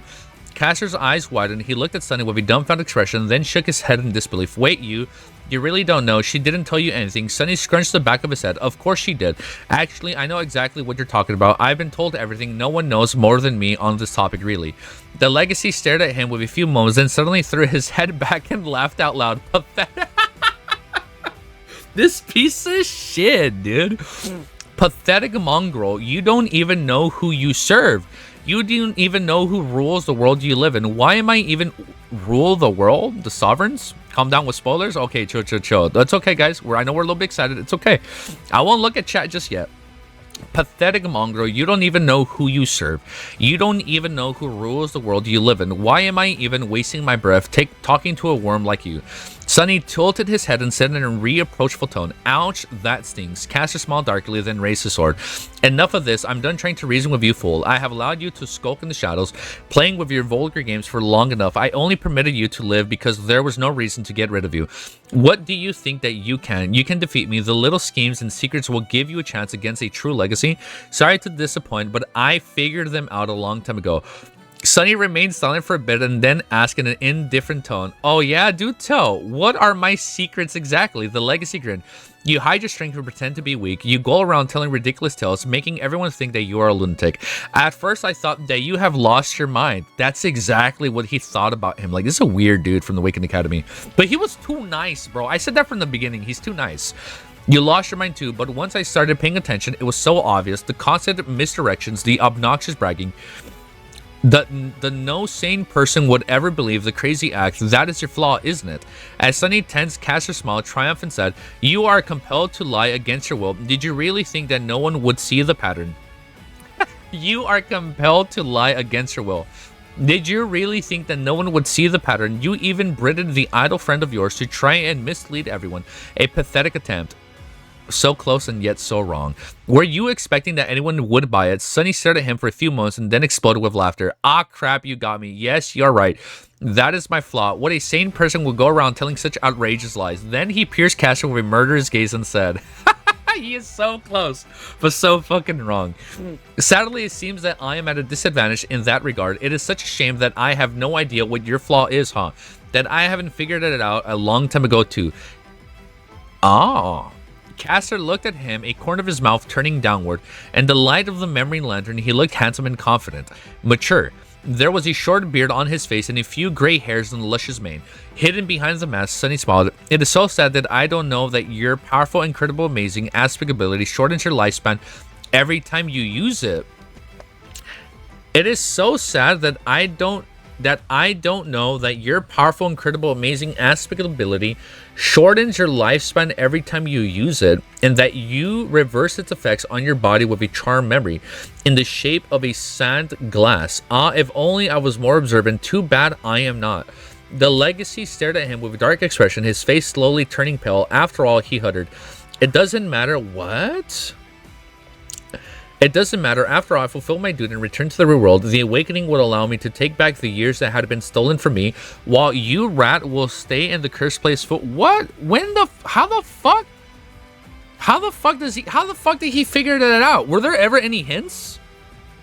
Before he was done talking, a heavy triangular blade suddenly flew into the face. As a hint of outrage gleamed in Caster's eyes, he easily swatted the kunai away and turned it into a blur, lunging at Sunny with astonishing speed.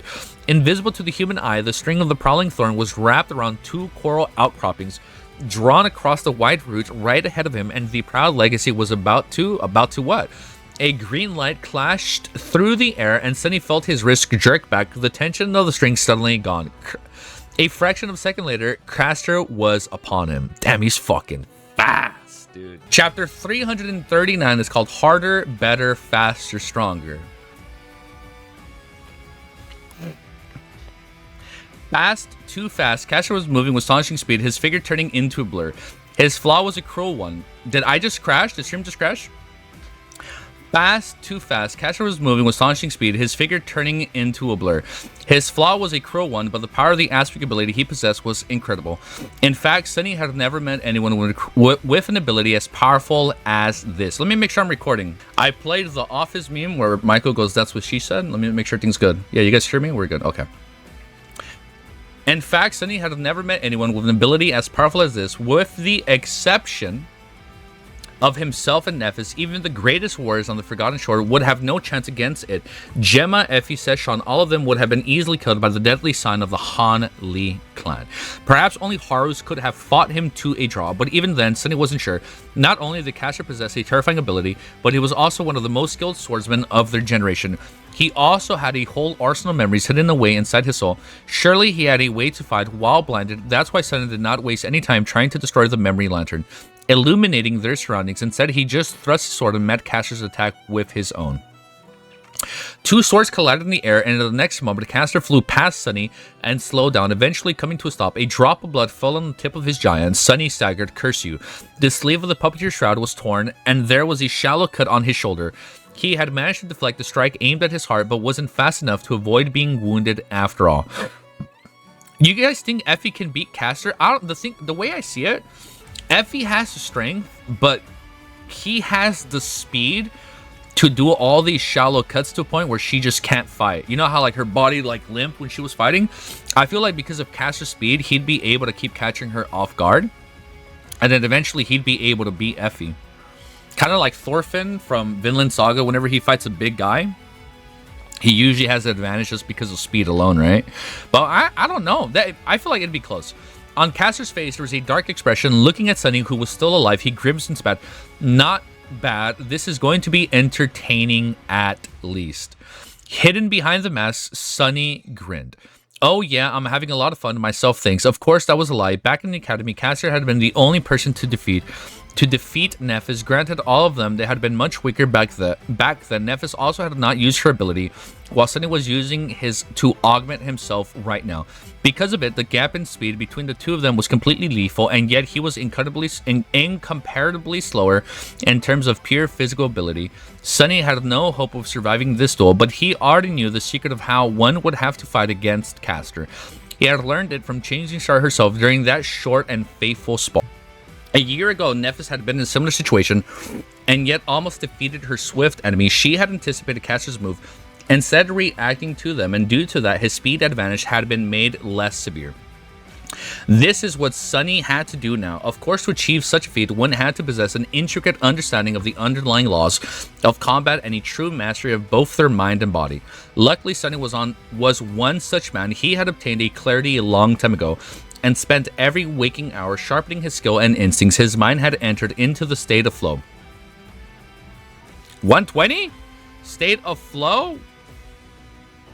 What, really? Oh, damn, that is crazy. Of course, to achieve such a feat, one had to possess an intricate understanding of the underlying law of combat and a true mastery of both their mind and body. Luckily, Sunny was one such man. He had attained clarity a long time ago and spent every waking hour sharpening his skill and instincts. His mind had been entered into the state of flow, making his perception and stark and all-encompassing his thoughts quicker. His intuition was enhanced by knowledge of offense and battle. That gave him a chance to win.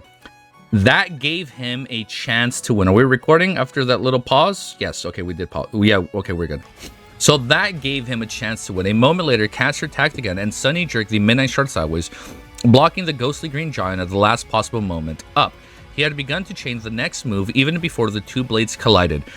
A split second later, the Legacy brought down his sword in a downward slash, aiming at Sunny's head. However, it was deflected. Thrust at the neck, once again slitting down the length of the Tachi and biting Sunny in the shoulder. This time, the leather pauldron of his armor held, but just barely. Almost instantly, Caster pulled the giant back and then immediately thrusted forward. Aiming to cut the enemy's throat, the Midnight Shard awkwardly pushed the gleaming... The what? I choked on my spit. The gleaming blade away, but not fast enough. Another shallow cut appeared on Sunny's neck, seeping with blood. Damn it. Also, we're going to be spending like an hour looking at artwork once we're done. Infuriated, Sunny tried to counterattack, but was forced to concentrate on nothing but defense. Dozens of strikes rained on him in the span of a couple of seconds, filling the echoing expanse of the Crimson Spire with the clangor of steel. More and more cuts appeared on his body. None of them were too deep or dangerous, but that didn't make them less lethal. No matter how cutting and perfect Sunny's movements were, he couldn't make up for his lack of speed completely. Months of training, hundreds of battles, countless hours spent gaining insight into the inner workings of swordsmanship. Caster had done all of that too, and then some, and he was so much faster. But somehow, Sunny was still alive. Not only was he alive, he wasn't even seriously injured yet.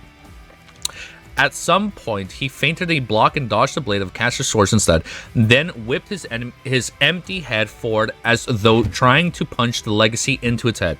At the last moment, however, a ghostly stiletto appeared in his hand, only to be thrown aside by a powerful hit of the giant, so he blocked it. Sunny barely managed to save his arm from being severed at the wrist. Sparing him a contemplative glance, Caster snarled, "Creatine." Creatine? I thought he said creatine. You know, like the creatine you take after you work out? Cretin, have you forgotten that I was there when Changing Star gave you that memory? Who the fuck are you guys rooting for Caster? What do you mean go Caster? Oh, you mean go away Caster. Sunny gritted his teeth and lashed out with the austere Tachi, buying himself a moment to regroup. I guess it slipped my mind.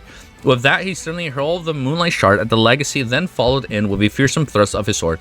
Caster easily dodged the stiletto, deflecting the Tachi and kicked him in the stomach, sending Sunny staggering back to his pained moan. For a fraction of a second, he was wide open. His energy did not miss the opportunity of turning it into a blur. As he lunged forward, the gleaming giant flashed through the air, and at the same time, Sunny suddenly spun and twisted his body. The two of them almost brushed against each other as Caster flew by. A moment later, Sunny shredded and bent over, blood streaming from a deep wound on his side. The Legacy turned around. No way. Caster deserves to win. You think no, I think Sunny deserves to win. The Legacy turned around and smiled cruelly, a hint of satisfaction reflecting in his eyes. Not so boisterous now, are you, Worm? Sunny groaned and slowly straightened his back, pressing one hand against his bleeding side. His voice sounded strained and solemn. Ah, yes, that didn't go exactly as planned. Then he tilted his head and raised his other hand, staring at the object dangling from a torn chain that was gripping in it. Suddenly, Caster's hands shot towards his neck. You. Sunny grinned and dangled the sandglass charm in the air. Wait, how? Oh, he got it. Is he now just gonna rapidly age? Sunny grinned and dangled the sandglass charm in the air. Wait, how did this thing get here? Caster gritted his teeth and the solemn memory immediately began to radiate a subtle white glow. He was trying to dismiss the charm and return it to his soul core, but before that happened, however, Sunny caught it and clenched his fist, ruthlessly shattering the crystal hourglass into tiny pieces. Caster's eyes widened and bastard. As his shout resounded in the darkness, the shards of the piercing memory flew to the ground, turning into sparks of light and disappearing as they fell. Are you guys fucking ready? Chapter 340 is called Honor. Spoilers a big no-no. Here we go, bro. 340 is called Honor. For a few seconds, let's make sure we're recording. Yeah, we're recording. For a few seconds, both of them stood without emotion. On Caster's face, shock and disbelief were mixed with fury, indignation, and fear. Slowly, he raised his head and pierced Sunny with a hateful gaze. You scum. His voice was trembling with suppressed rage. Good rage is good. Anything that makes him lose control is good. In the next moment, Sunny got hit in the chest and flew back with a pained scream. Although he somehow managed to deflect the tip of the enchanted giant, the Legacy still ended up slamming into him like a speeding train. The blade of his sword pierced the puppeteer's shroud once again, slicing Sunny's forearm. God damn it. This was just unfair. The shroud was a tier 5 memory of the awakened rank. Where did that bastard find a weapon that could cut through it so easily? Yo, Demoness, what's up? Well, Sunny more or less knew where. Who was to say that the ghostly Green John wasn't of the same tier, if not higher? Legacy clans had a lot of powerful memories in their treasuries, unlike him. Hitting the ground in a roll, Sunny dashed to the side and used the palm of the Midnight Shard to slam Caster's hand away. He barely saved himself from being decapitated. Shaking, Sunny threw a handful of coral dust into the air and retreated. A moment later, his enemy emerged from the dust like a vengeful demon. The damned John was once again aimed at his heart, but Caster looked different. It seemed that Sunny was right on the money with his guess that the proud silence flaw and the purpose of the mysterious charm memory. Before, Caster had already looked slightly older than the other member of the cohort, which was strange considering that both Effie and Kai were supposed to be the oldest among them. This was what initially caught Sunny's attention because back at the academy there had been no such differences. However, now that the crystal sandglass was broken, time seemed to be catching up with the legacy. If anyone were to see him now, they would have assumed that he was in his late 20s, perhaps even early 30s. He still resembled the youth that Sunny had met a year ago, but just barely. Instead, a handsome, mature, powerful man was attacking him. His dark skin still smooth, but also showing signs of the future wrinkles in the corners of his eyes and mouth. There were also silver hairs in his beard. I noticed the silver hair today. Cut it off, you know? Appeared, I lost my place. Silver hairs in his beard. Straining every muscle in his body, Sunny stood his ground and parried the deadly thrust, then dodged to the left. Once again, he was a fraction of a second late, and another cut appeared on his body. Curses. With a pained grimace, Sunny dodged, evading, parried, and blocked, continuing to retreat and create distance between himself and Caster. At some point, a furious roar made his ears ring. Get back here, you rat. Why are you running like a coward? Hiding behind the mask and struggling to breathe, Sunny gritted his teeth and hissed. No reason in particular. The next time he and Caster clashed, the legacy appeared in his late 30s. Now he resembled a man in his prime. His powerful physique became even more formidable, his broad shoulders straining the metal of the sturdy scale armor. His temples were gray, and his beard had silver streaks running through it. He looked the kind of older man young girls would utterly be smitten by. Sunny groaned as he felt another laceration appear in his body, pushed Caster away, then dashed back. The Midnight Shard flew from one side to another, from low to high, not stopping even for a split second. The ringing of steel fused into the continuous deafening clamor. He felt as though his lungs were on fire, but he couldn't allow himself to slow down even for a moment. A momentary lapse was going to cost him his life. Come on, this is not much worse than facing against the Saint, but it was worse, so much worse. Even while augmented by the shadow, Sunny couldn't resist Caster's furious onslaught. He was stronger and much more resilient, but that was the thing about the sharp weapons. They were created to make the amount of force required to kill someone much less demanding. A skilled swordsman that relied on speed couldn't dispatch an enemy with one well-aimed touch of the blade. To someone like Sunny, Caster was a nightmare. If not for the blood weave, he would have grown weak and slow from the blood loss a long time ago. Thank you, Bloodweave. Just from the numerous cuts on his body, and yet he resisted and continued to retreat, desperately deflecting one lightning-fast strike after another. The next time Sunny got a good look at the Proud Legacy, he felt a cold shiver run down his spine. Attacking him was an old man. Attacking him was an old man. His gaunt face was lashed with a spider web of wrinkles, and his hair and beard were completely gray. There was also no sign left on the handsome youth he had known and despised for so long. Caster was still full and vigor, though. His fury was still as murderous and scathing as it had been before. His speed, however, was just a tiny bit slower. Die, Mongrel. With a furious roar, Caster brought down the ghastly giant down on Sunny, who was still reeling from the previous blow. Desperate, Sunny raised his Tachi into the awakened semblance of a block. When their swords collided, the Midnight Shard flew aside and almost slid from his hands. What's worse, Sunny lost his balance and fell backwards, landing on the ground in a heap. As a cruel smile appeared on the old man's withered face, he lunged forward and finished the defenseless enemy. But at the last second, a calm voice resounded from behind his back. The voice he hated but knew so well. Standing somewhere behind them, NEPHIS ordered in a tone that denied refusal. Back. Caster's eyes widened with an expression of utter terror. He spun around and raised his sword, ready to finally face the person he had dreaded and wanted to kill for so long. However, when he did, he saw nothing but emptiness. I'm sorry, was that the Ordinary Rock? Did the Ordinary Rock just save him with a voice? But it wasn't Sunny's voice, right? There was no one behind it. Just a simple rock lying on the ground. The ordinary rock is one of Sunny's greatest, most powerful arsenals in the entire verse. No fucking way that worked. Back. Caster's eyes widened with an expression of utter terror. He spun around and raised his sword, ready to finally face the person he had dreaded and wanted to kill for so long. No fucking way he fell for that.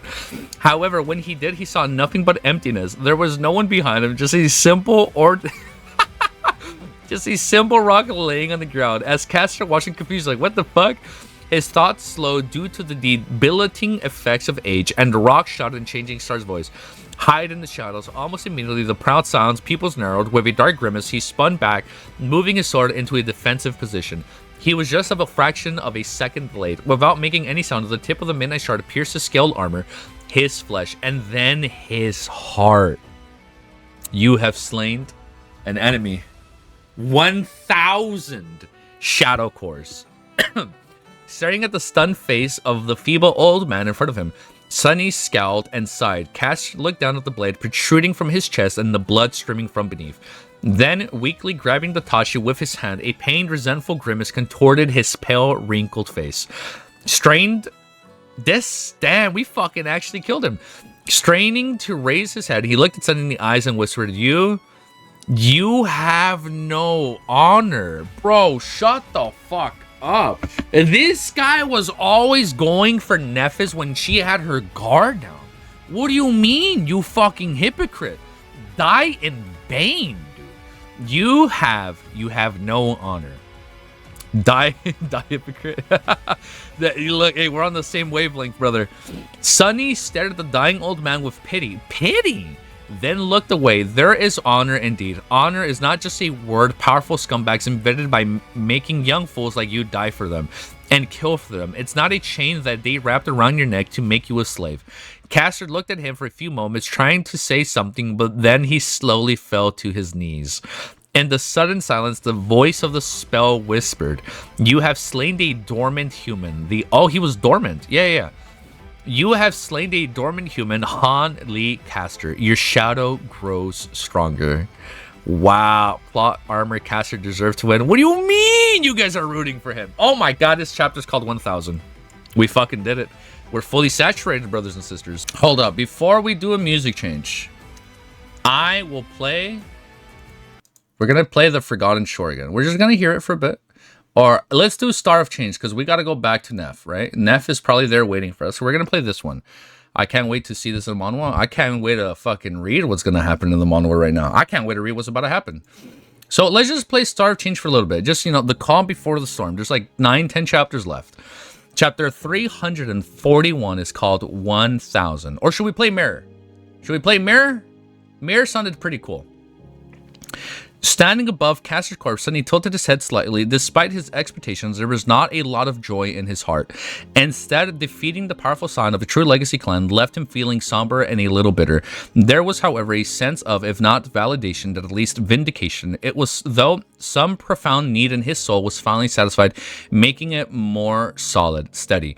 With a pained groan, Sunny took a step back, turned around, and dismissed the Weaver's mask. He was in better shape than he had expected to be. Countless cuts on his body were painful but not dangerous. Blood weave was diligently doing its job, preventing him from losing too much of the precious red liquid. The cuts were already starting to scab over and close. The only serious wound was the gash on his side, but it had already stopped bleeding.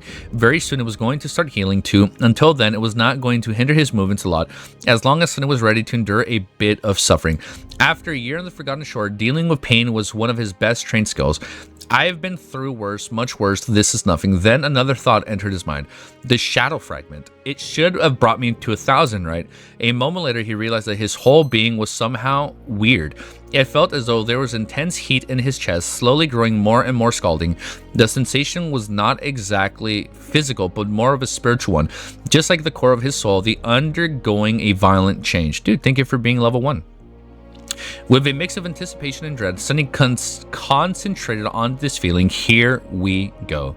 What was going to happen to him? Suddenly, he heard the voice of the spell again, and the eerie expanse of the Crimson Spire where ancient darkness fused with the otherworldly light.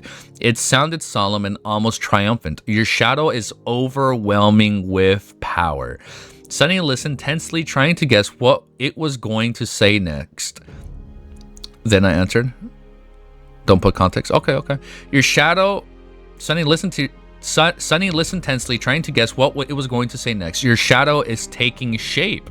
In the next moment, he staggered and fell to his knees. His eyes widened and lost focus.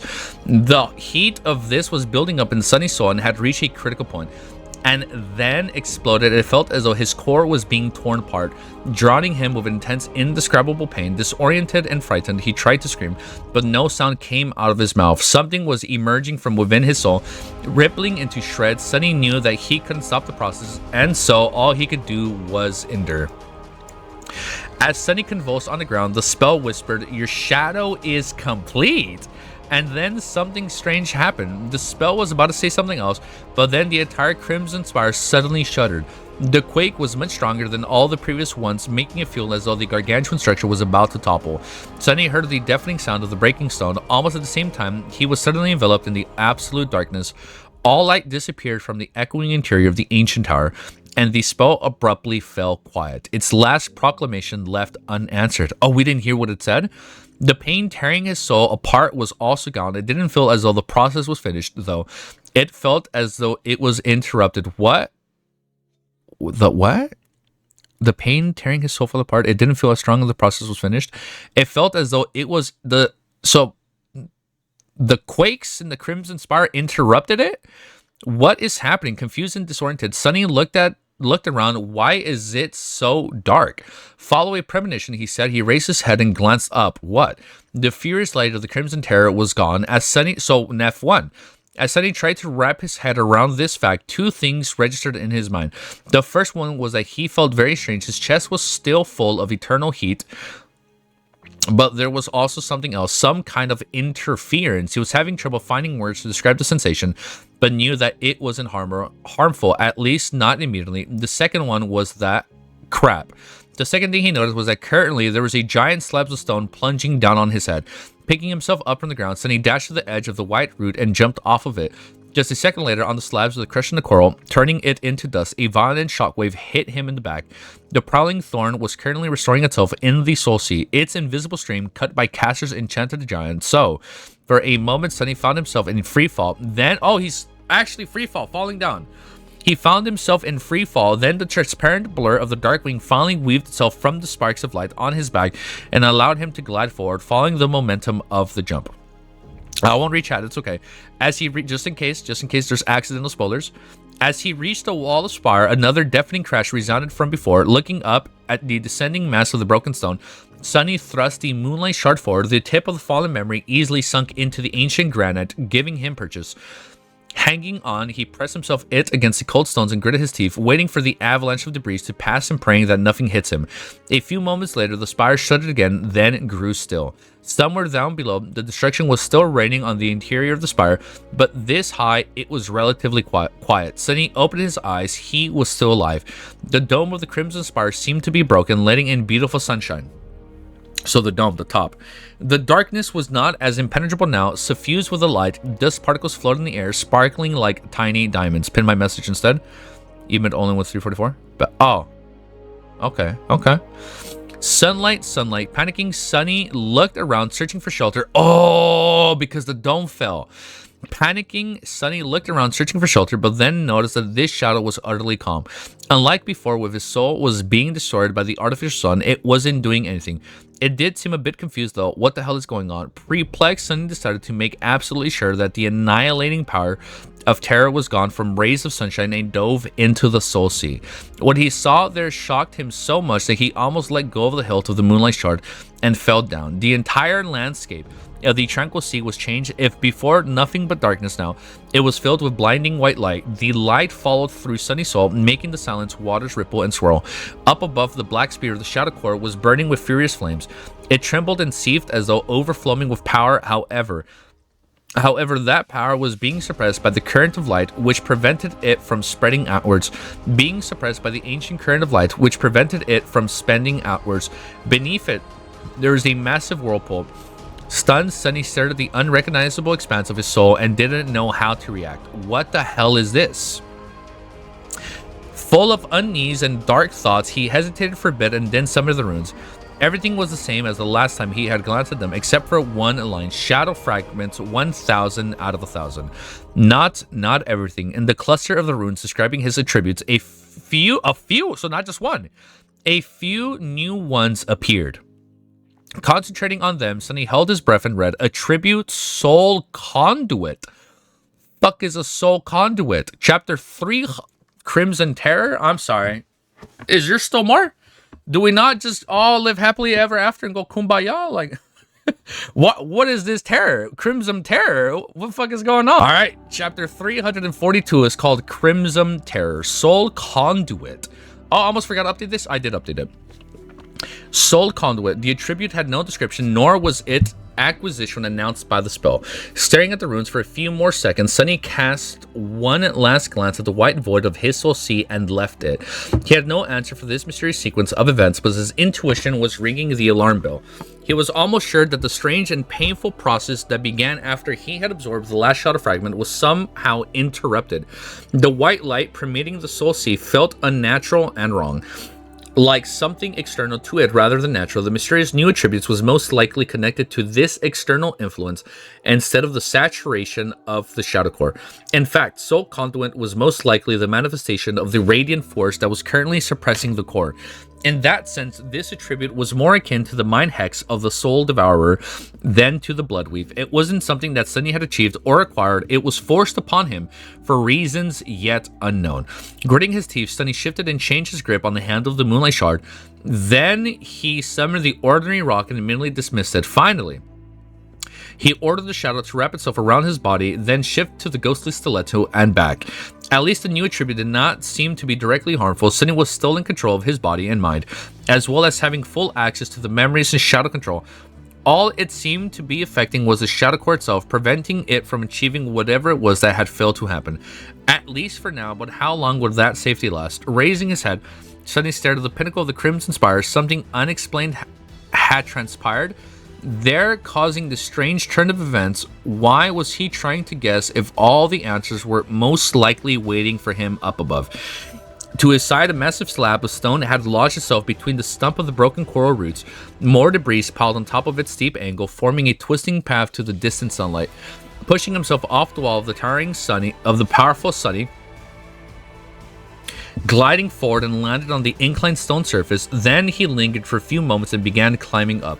The higher he ascended, the more sunshine surrounded him. Eventually, the whole tower was filled with nothing but stark beams of light and deep dark shadows. The world was black and white, as though no other color was allowed into the solemn space. After a while, Sunny approached the broken dome of the Crimson Spire. There, a vast hall. Okay. There, a vast hall was hidden in the darkness, both its floor and roof now shattered, letting in the brightness of the sun. With a deep sigh, Sunny reached in with his hands and pulled himself into the hall. He was now at the very pinnacle of the Crimson Spire.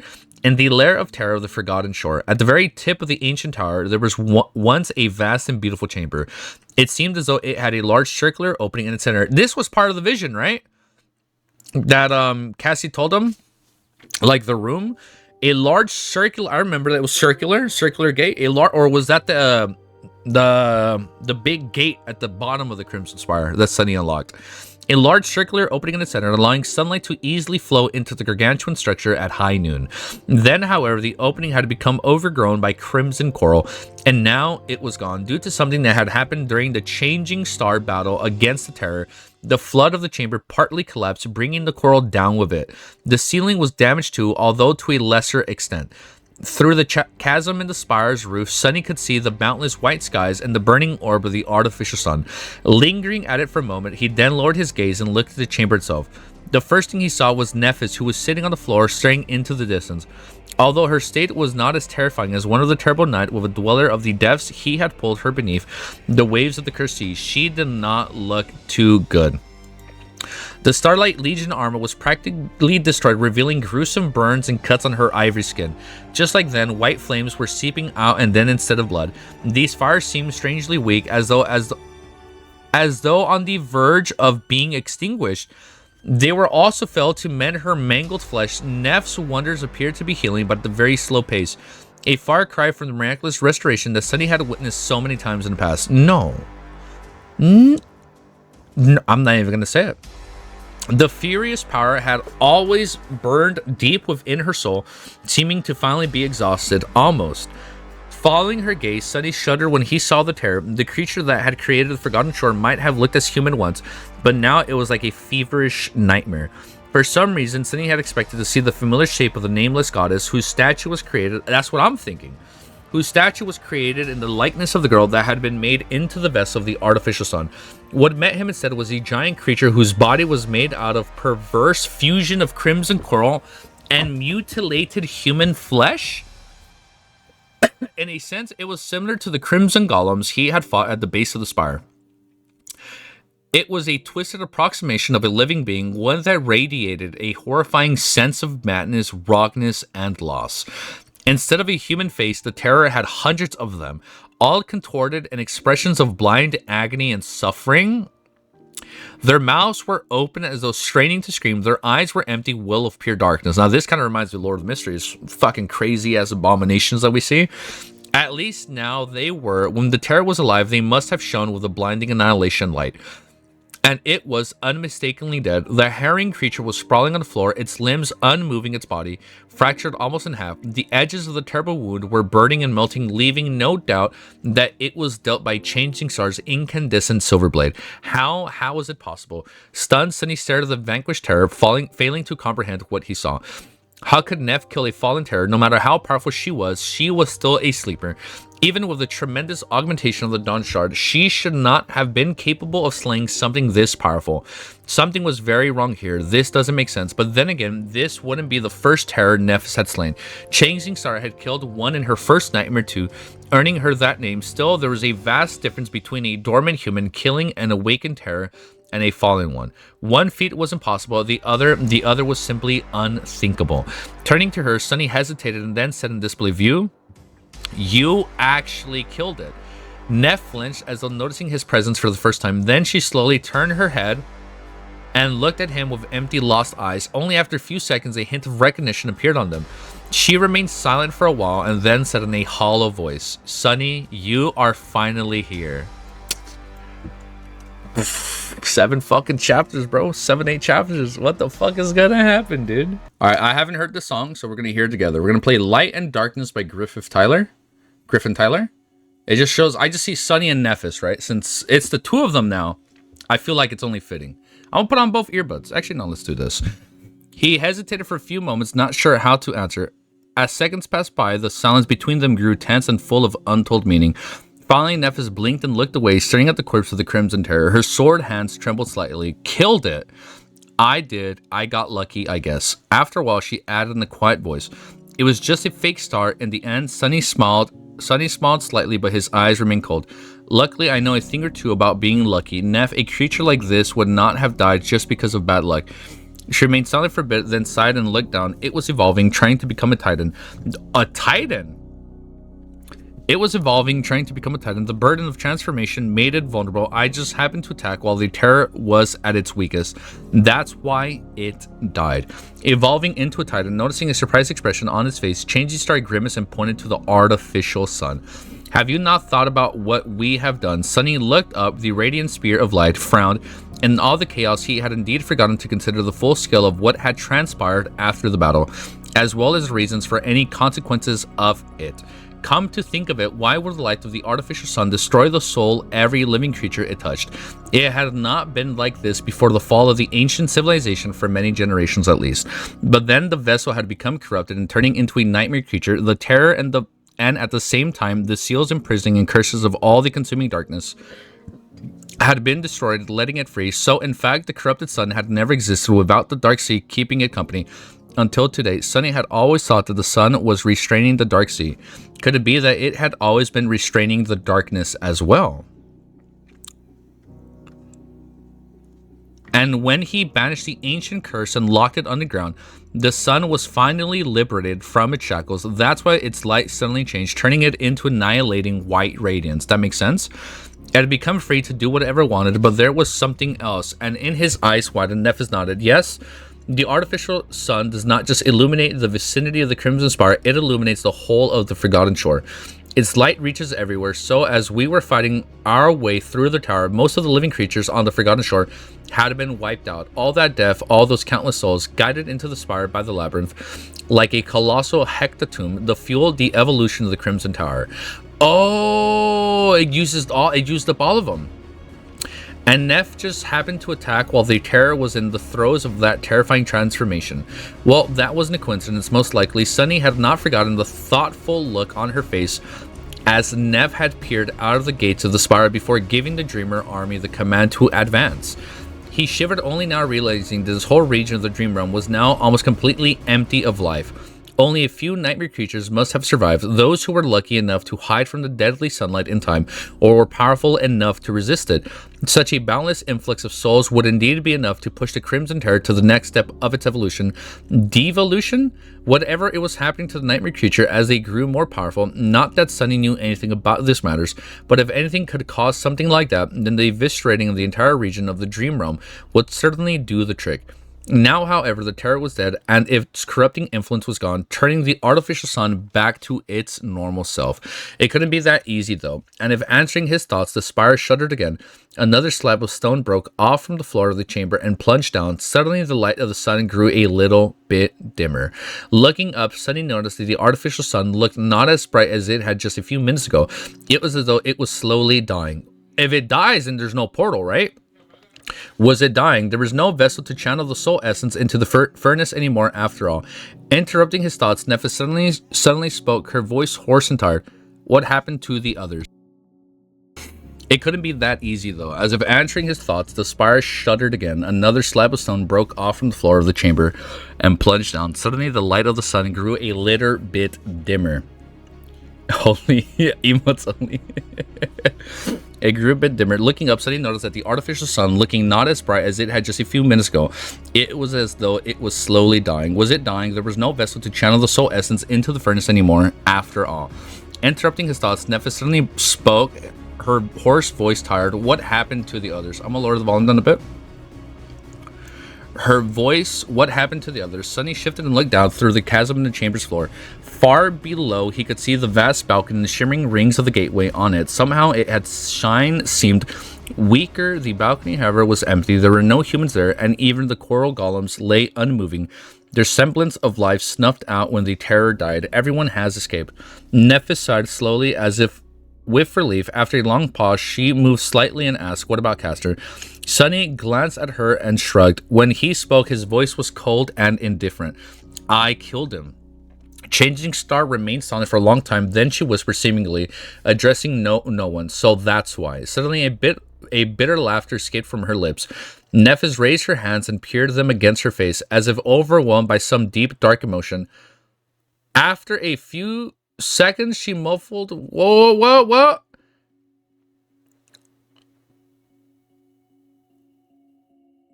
After some deep, dark emotion, after a few seconds, her muffled voice reached his ears. You shouldn't have killed him, Sunny? Why wouldn't we kill the person trying to kill you? Sunny snarled. Yeah, why exactly? She seemed motionless for a few seconds and then slowly lowered her hands and put them on her knees. Her face was pale and bleak. Have you checked your attributes? Oh, Soul Conduit? Is that where it comes from? He nodded and looked at her with a curious expression. I did. There's a new one there, Soul Conduit. Changing Star stared into the distance and nodded. Yeah, same for me. Sunny raised his eyebrow and asked, his voice calm and steady. Any idea what it means? She did not say anything for a while, then turned her head to look at him. Have you not figured it out? He shrugged. I was a bit preoccupied. Why? What is it? NEPHIS sat and looked at the walls of the chamber. Finally, she said, this whole tower is a giant soul machine. It was created to collect soul essence and funnel it into the artificial sun. However, are they gonna... One of them has to be a vessel. Oh! No! No! I'm not gonna say it. No, I'm not. No!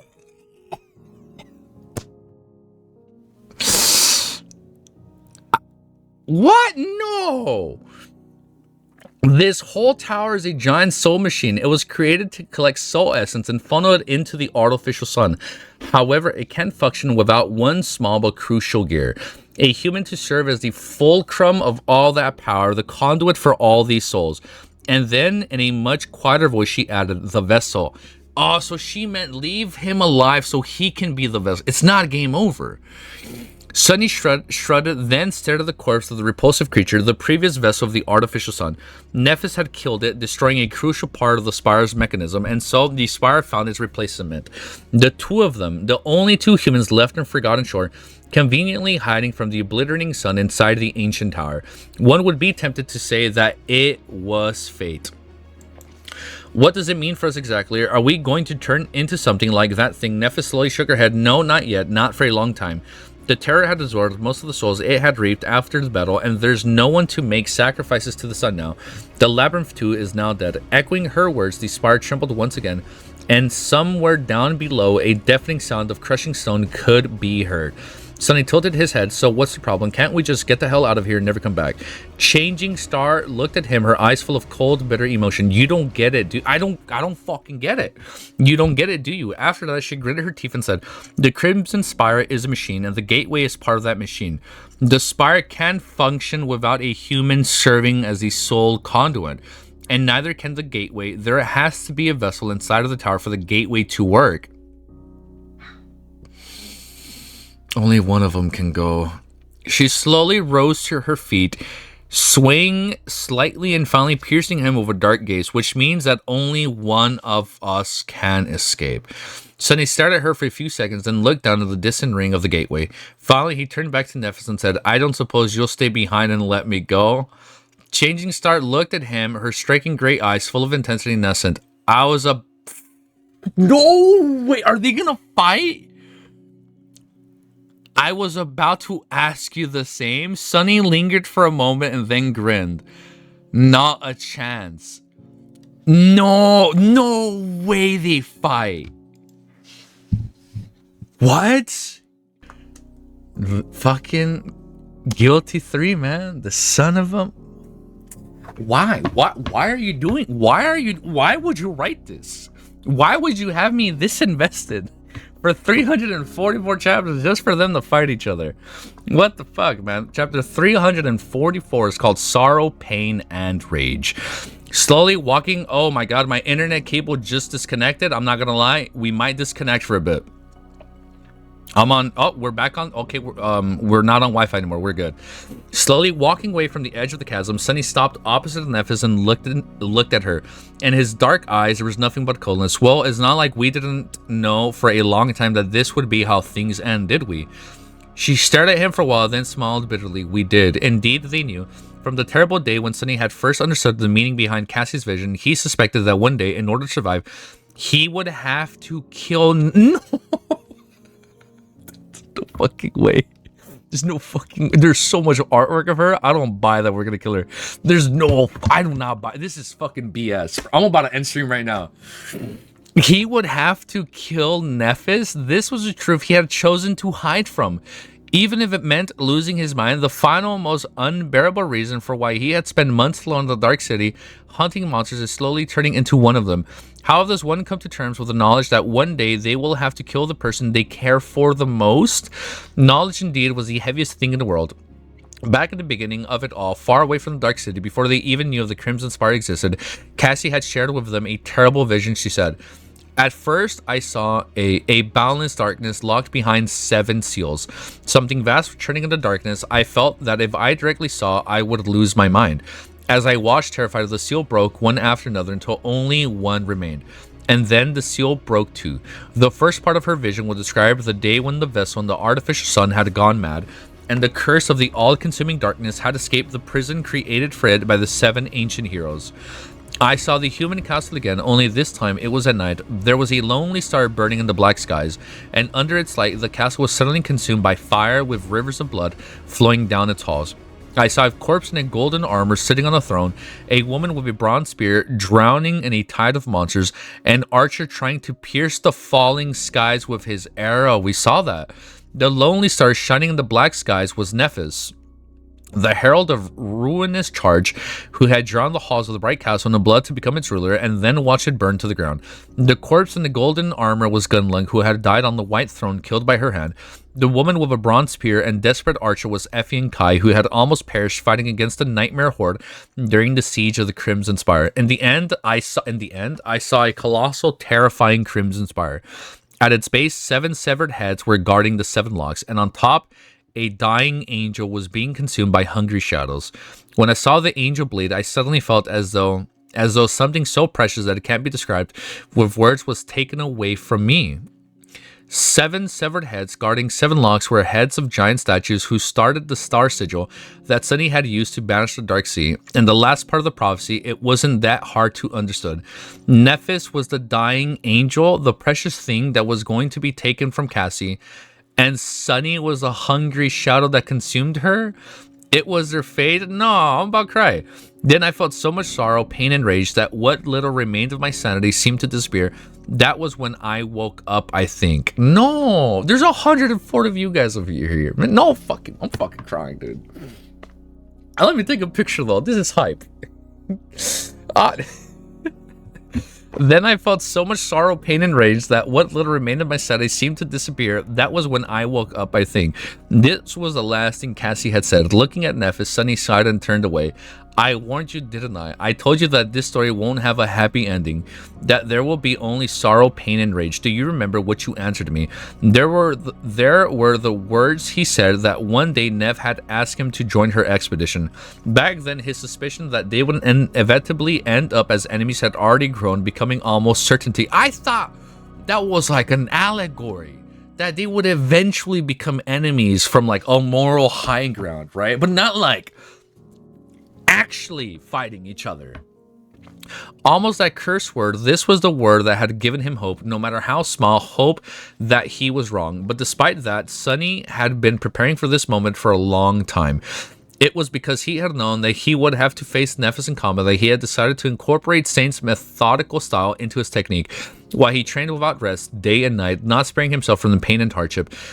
If his only skill was that one day she herself had taught him, what chance did he have to defeating her? It was for that reason that he had climbed to the highest point of the hunter statue and spent a night alone there, steeling himself from the inevitable future, forcing himself to accept the terrible truth that soon he would have to kill NEPHIS.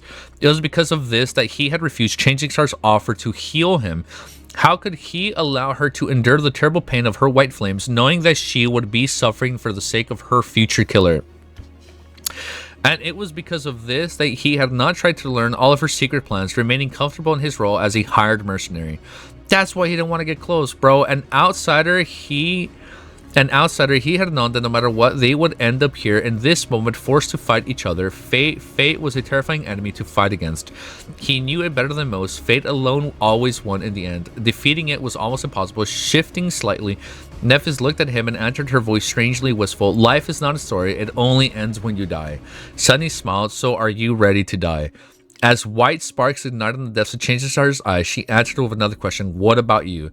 Instead of answering, Sunny summoned the Midnight Shard and raised it, assuming a battle stance. Opposite of him, NEPHIS did the same. Her silver sword weaved itself from blinding light. Of course, neither of them planned to kill the other. They needed the other to remain alive, at least until the victor passed through the gateway. How long would the loser survive after that, though, especially if they were beaten terribly enough to lose the ability to resist further? Staying behind meant death, as the ancient gargantuan tower quaked around them, balancing on the edge of the collapse. Lost from light and Changing Star prepared to cross their blades. I don't want to read this anymore.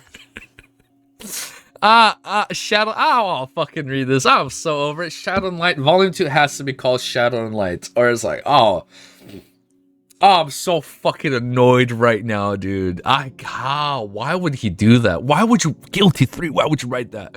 It's so heartbreaking, dude. I'm so mad. I'm so mad. I thought she was gonna be part of the trio. for like 1,000 chapters. I thought Sunny and Nephis were gonna be a ship. At first I was like, maybe Sunny and Cassie. But I was like, no, maybe it's gonna be Sunny and Nephis. No, it's not. I'm so mad right now. Chapter 345 is called Shadow and Light. Sunny and Neph looked at each other, the air practically cracking with tension to the point where their gazes met.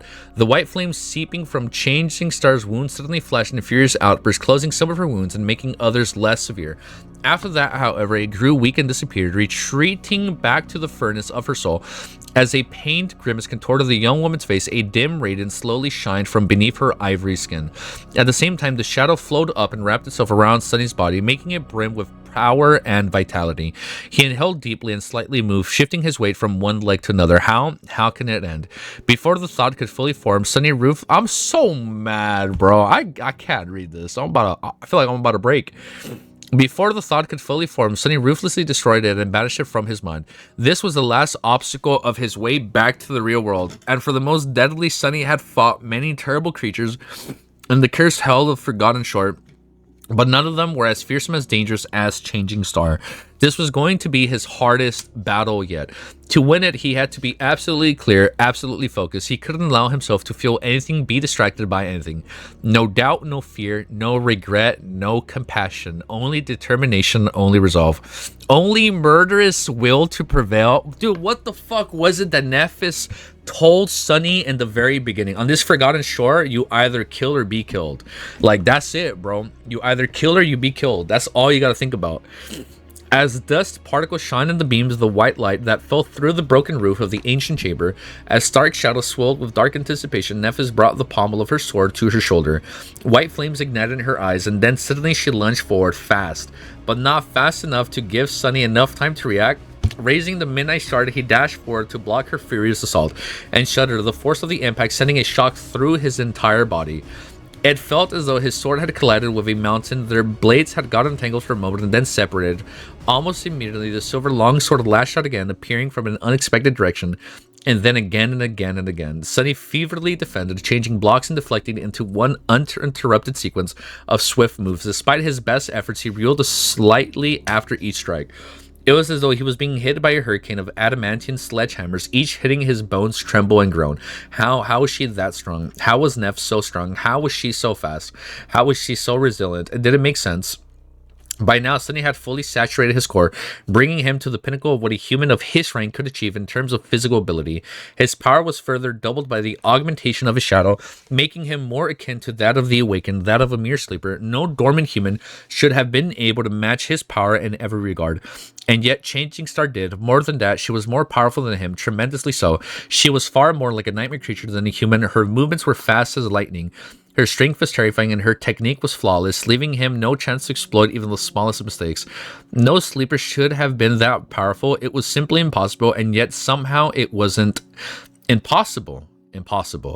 Deflecting another blow, Sunny gritted his teeth and dashed to the side, hoping to exploit the momentary opening in his enemy's defense. However, he was met by the ruthless flash of the silver blade instead. The opening was just a ruse, one which almost cost him his hand. Something is very wrong here. Either the augmentation of the white flame was much more powerful than that of the shadows, or something else was at play. However, Sunny didn't think that the radiance emanating from Nephis' skin was stronger than his own physical enhancement. From what he had observed during her bout against Gunlunk, it was roughly the same, of only slightly more forceful. It shouldn't have given her the big of an advantage, especially in its seemingly exhausted state. Somehow, Nephis had grown much stronger between then and now, but how? At least the silver sword was not burning with annihilating incandescent light. If it was, the midnight shard might have already been, if not destroyed, at least severely damaged.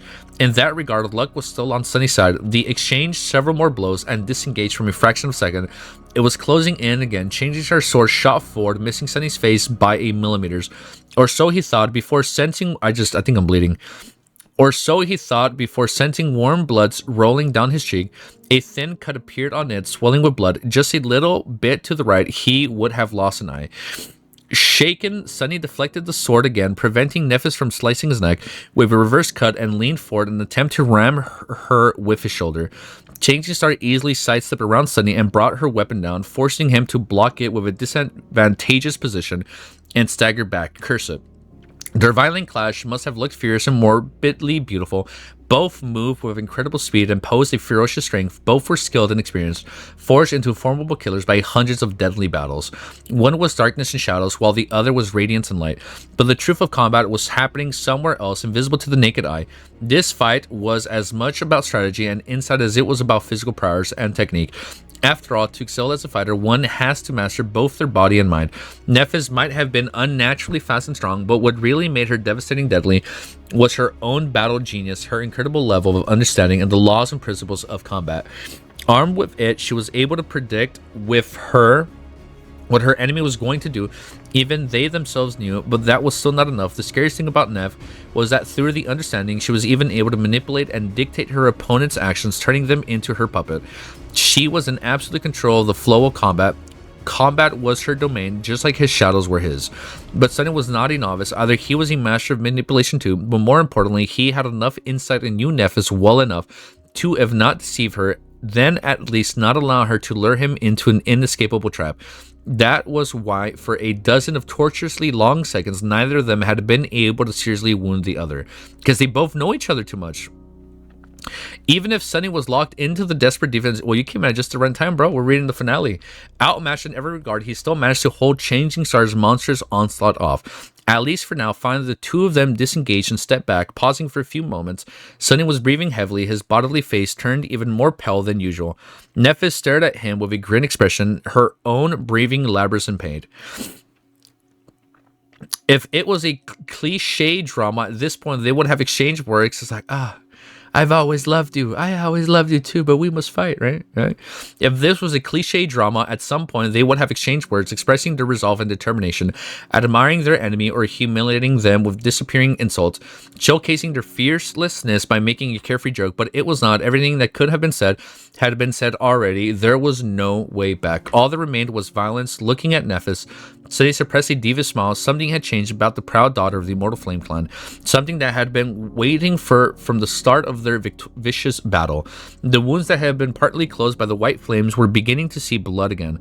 And as they did, the blood blossom charm hanging on a thread tied around his neck finally rose from its slumber, filling the midnight shard with boundless hunger. Oh my god, I read that chapter so fast. I'm feeling the same pain Sunny got when he got a little cut. Look, I got my own little cut right here. But when I shaved. Chapter 346. I don't know what to find out. Hold on. I don't want to know. It's okay. That's not a spoiler. You guys don't have to delete that. He's just hyping me up. Chapter 346 is called Promise of Blood. Enhanced by the blood blossom, the austere Tashi suddenly felt lighter in his hands. Full of cold, frightening determination, it was almost as though it had a mind of its own now, a mind focused on one goal, to find the enemy and get a taste of their blood. Please tell me I'm updating this. Yeah. Recording, yeah. Finally, a moment later, Nephis attacked again, her beautiful face cold and indifferent like an alabaster mask. Only the flames in her eyes moved, burning fiercely white as the empty void of the godless heavens above their heads. Sunny gritted his teeth and moved to meet her. Their blades clashed once again. Just like before, he was shaken by the force of the impact, only now he had managed to intercept her strike of a fraction of a second later. It was as though the midnight shard was even ever so slightly pulling his hand, making a move with a bit more speed, aimed a little better, whistled the pressure of the strikes with a subtly less strain. In the next few seconds, a change had become more apparent. Before he had no chance to launch an offense, Changing Star was revealing in her flowing and unpredictable battle style. Her every movement oppressive and unpredictable, the unperiodically alone made him wary of committing to an attack. Of course, Sunny was using the same style, but even though he had mastered it to an admirable degree, his technique was by no means equal to that of Changing Star. What was worse, she knew it far better than him, so his moves could potentially be predicted with terrifying ease. The only reason why Sunny was still on his feet was because of the elements of the Saint's Ground style that he had incorporated into his own. Measured and precise, but also capable of explosive counterattacks, it allowed him to both defend against Nephis's ruthless assaults and restrain her to a certain degree, using the threat of a sudden reversal to keep her from going all out. More importantly, she was less familiar with that style, which allowed him to diminish the predictability of his movements. And now, with the help of the Blood Blossom, Sunny was able to resist NEPHIS more effectively, even if it was just by a tiny amount. But the measure of that difference didn't really matter, because the longer the fight went and the more she bled, the stronger he would become. I've never seen that emo. Oh, it's a rock. It wasn't long before he finally managed to land a hit, the tip of his sword scratching against one of her gauntlets. This is just a begin, ... However, this thought was instantly interrupted. Ellie, come here. What? NEPHIS suddenly changed her behavior. Perhaps she had sensed a shift in the dynamic between the two of them. Or perhaps she was just desperate to end this fight before her powers ran dry and her terrible wounds finally caught up to her. Or maybe... Fucking Ellie, dude. She is such an attention seeker. Or maybe there was some other reason, one that Sunny failed to account for. But regardless of it, NEPHIS suddenly abandoned her previous calculated attack pattern and instead descended on him in a rain of deadly steel. Her defense crumbled, and leaving her with her open to retaliation. Caught by surprise, Sunny barely had time to shift his stance and block. The Midnight Shard was thrown down by a violent blow, pressing against his shoulder. The silver longsword slid across its length and scratched against the guard of the Tachi, more centimeters away from Sunny's throat. For a few heartbeats, the two of them struggled desperately, trying to overpower the enemy. Dude, Ellie's heartbroken that they're fighting, dude. Even Ellie's sad that they're fighting. She's like, no, don't do it. Their bodies were so close that Sunny could feel Neff's breath on his cheek, as well as the heart radiating from her skin. No, the heat radiating from her skin. Damage, she was just stronger, so much stronger. Sorry, my dog's a little needy. Let's see if we can do it like this. Little by little, her sword angled forward and then bit into his skin, blood flowing on its silver blade with an angle. Let me move my mouse. With an angry growl, Sunny let go of the hilt of the Midnight Shard with one hand. His fist shot towards Changing Star's body, the ghostly stiletto appearing in it at the last moment. Look at that. The second I moved my hand, she's like, oh, she got up. But of course, NEPHIS had anticipated that. She twisted her torso, allowing the Moonlight Shard to leave a deep but harmless scratch on her breastplate. In doing so, she had to relieve pressure on the Tachi, allowing Sunny to push her sword away from his neck. But before he could jump back, Neph finished her attack by delivering a devastating blow to his head with a pommel of her sword. Disorientating, Sunny staggered back. He felt the blood streaming into his eyes and lost his vision for a moment. Even Shadow Sense was useless, not because he simply couldn't differentiate up from down right now. Suddenly, his heart was full of dread. Think. He had maybe a fraction of a second left before suffering a complete defeat. What is she going to do? The silver longsword was currently raising slightly above him after the upward strike. The fastest way to finish the fight would be to bring it down, possibly with its flat on its head, or with the edge of its shoulder, thus severing one of his arms. Yes, the second option was the easiest to execute and the most advantageous. But it was Neph he was thinking about. What would she do? Faced with the choice of protecting his head or his shoulders, Sunny instinctively threw the Midnight Shard up to block the vertical blow aimed at his skull. His body moved on its own, following the memory of countless hours of training. Thanks to that, he was able to perform the block even in a stunned state. His judgment was correct. The Tachi collided against the Changing Star sword that was thrown aside, but thanks to that, the strike missed his head completely. Instead, it fell on the clavicle and bit deep into his flesh, scraping against the bone. And so it actually made contact inside him. Sunny's world exploded with pain, but instead of letting it overpower him, he leaned forward and caught NEPHIS' hand in a trap, entangling it with his own. Then he drove the Midnight Shard forward and felt it pierce soft flesh. NEPHIS shrieked, her voice full of agony and shock. Then she pushed him away. Sunny fell to the ground. Damn, this hurts. Regaining some semblance of control over his mind, he raised a hand and wiped the blood away from his eyes. Then he rose to his knees and looked down in the direction where Neph had been. She was standing a few meters away, leaning on her sword for support. There was a deep gash in her abdomen, just below the lower edge. Ellie, why are you crying? I think I'll let her out again. Gaining some semblance of control over his mind, he raised his hand and wiped the blood. Wow, the second I started speaking, Ellie, the second I started. Unmute, thank you, sorry. Regaining some semblance of control over his mind, he raised his hand and wiped the blood. Oh my, Ellie. She is so needy, bro. She's like, it's time to go out and play. I was like, I want to go with her. It's like, no, stay here for a bit. Oh my goodness. She's so funny. Regaining some semblance of control over his mind, he raised a hand and wiped the blood away from his eyes. Then he rose to his knees and looked in the direction where Neph had been. She was standing a few meters away, leaning on her sword for support. This was a deep gash in her Just below the lower edge of the fractured breastplate of the Starlight Legion armor and a grimace of pain on her face. Blood was flowing from the wound he had caused her like a crimson stream. Their eyes met for a moment, then Sunny lowered his gaze at the austere Tachi that lay on the floor between them. In all the mayhem, he had lost his sword. Both of them froze for a second, then ignoring the terrible pain pulsating in the wounded shoulder, Sunny lunged forward and grabbed the hilt of the Midnight Shard. At the same time, Changing Star rushed forward, raising her sword. However, neither of them got a chance to deliver a strike, because right at that moment, the Crimson Spire shuddered once again, this time much more terribly than before. And a deafening thunder of breaking stone, the floor beneath their feet suddenly shattered and collapsed into the darkness, pulling them down with it. So as they're going for the clash, wow, that is good. Free fall. No way they're going to fight as they're falling. So is it going to be like a weathering with you moment when they're like falling in the sky, but like rather than like a beautiful somber way, it's gonna be in like a bittersweet way as they free fall. Sunny felt down in a rain of broken stone. The floor beneath his feet suddenly crumbled like shattering glass. The Crimson Spire shredded and moaned like a giant creature convulsing in the throes of death.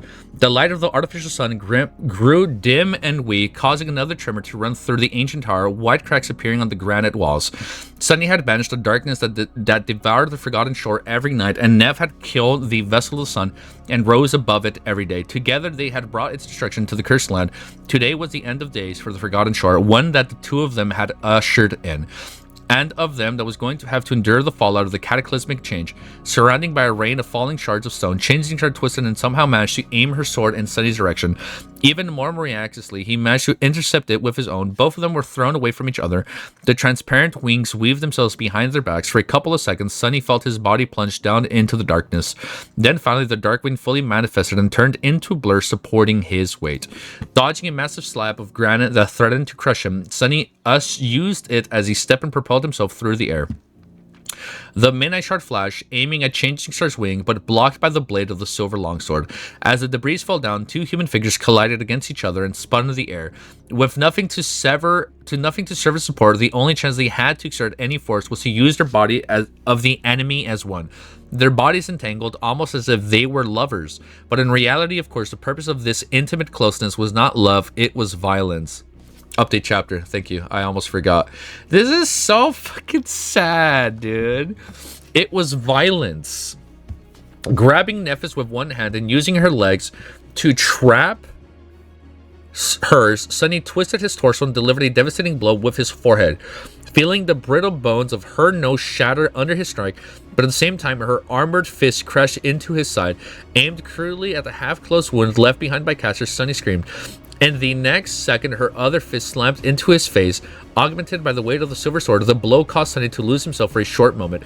When he came to his senses, the first thing he saw was a massive slab of granite falling on the floor from the above.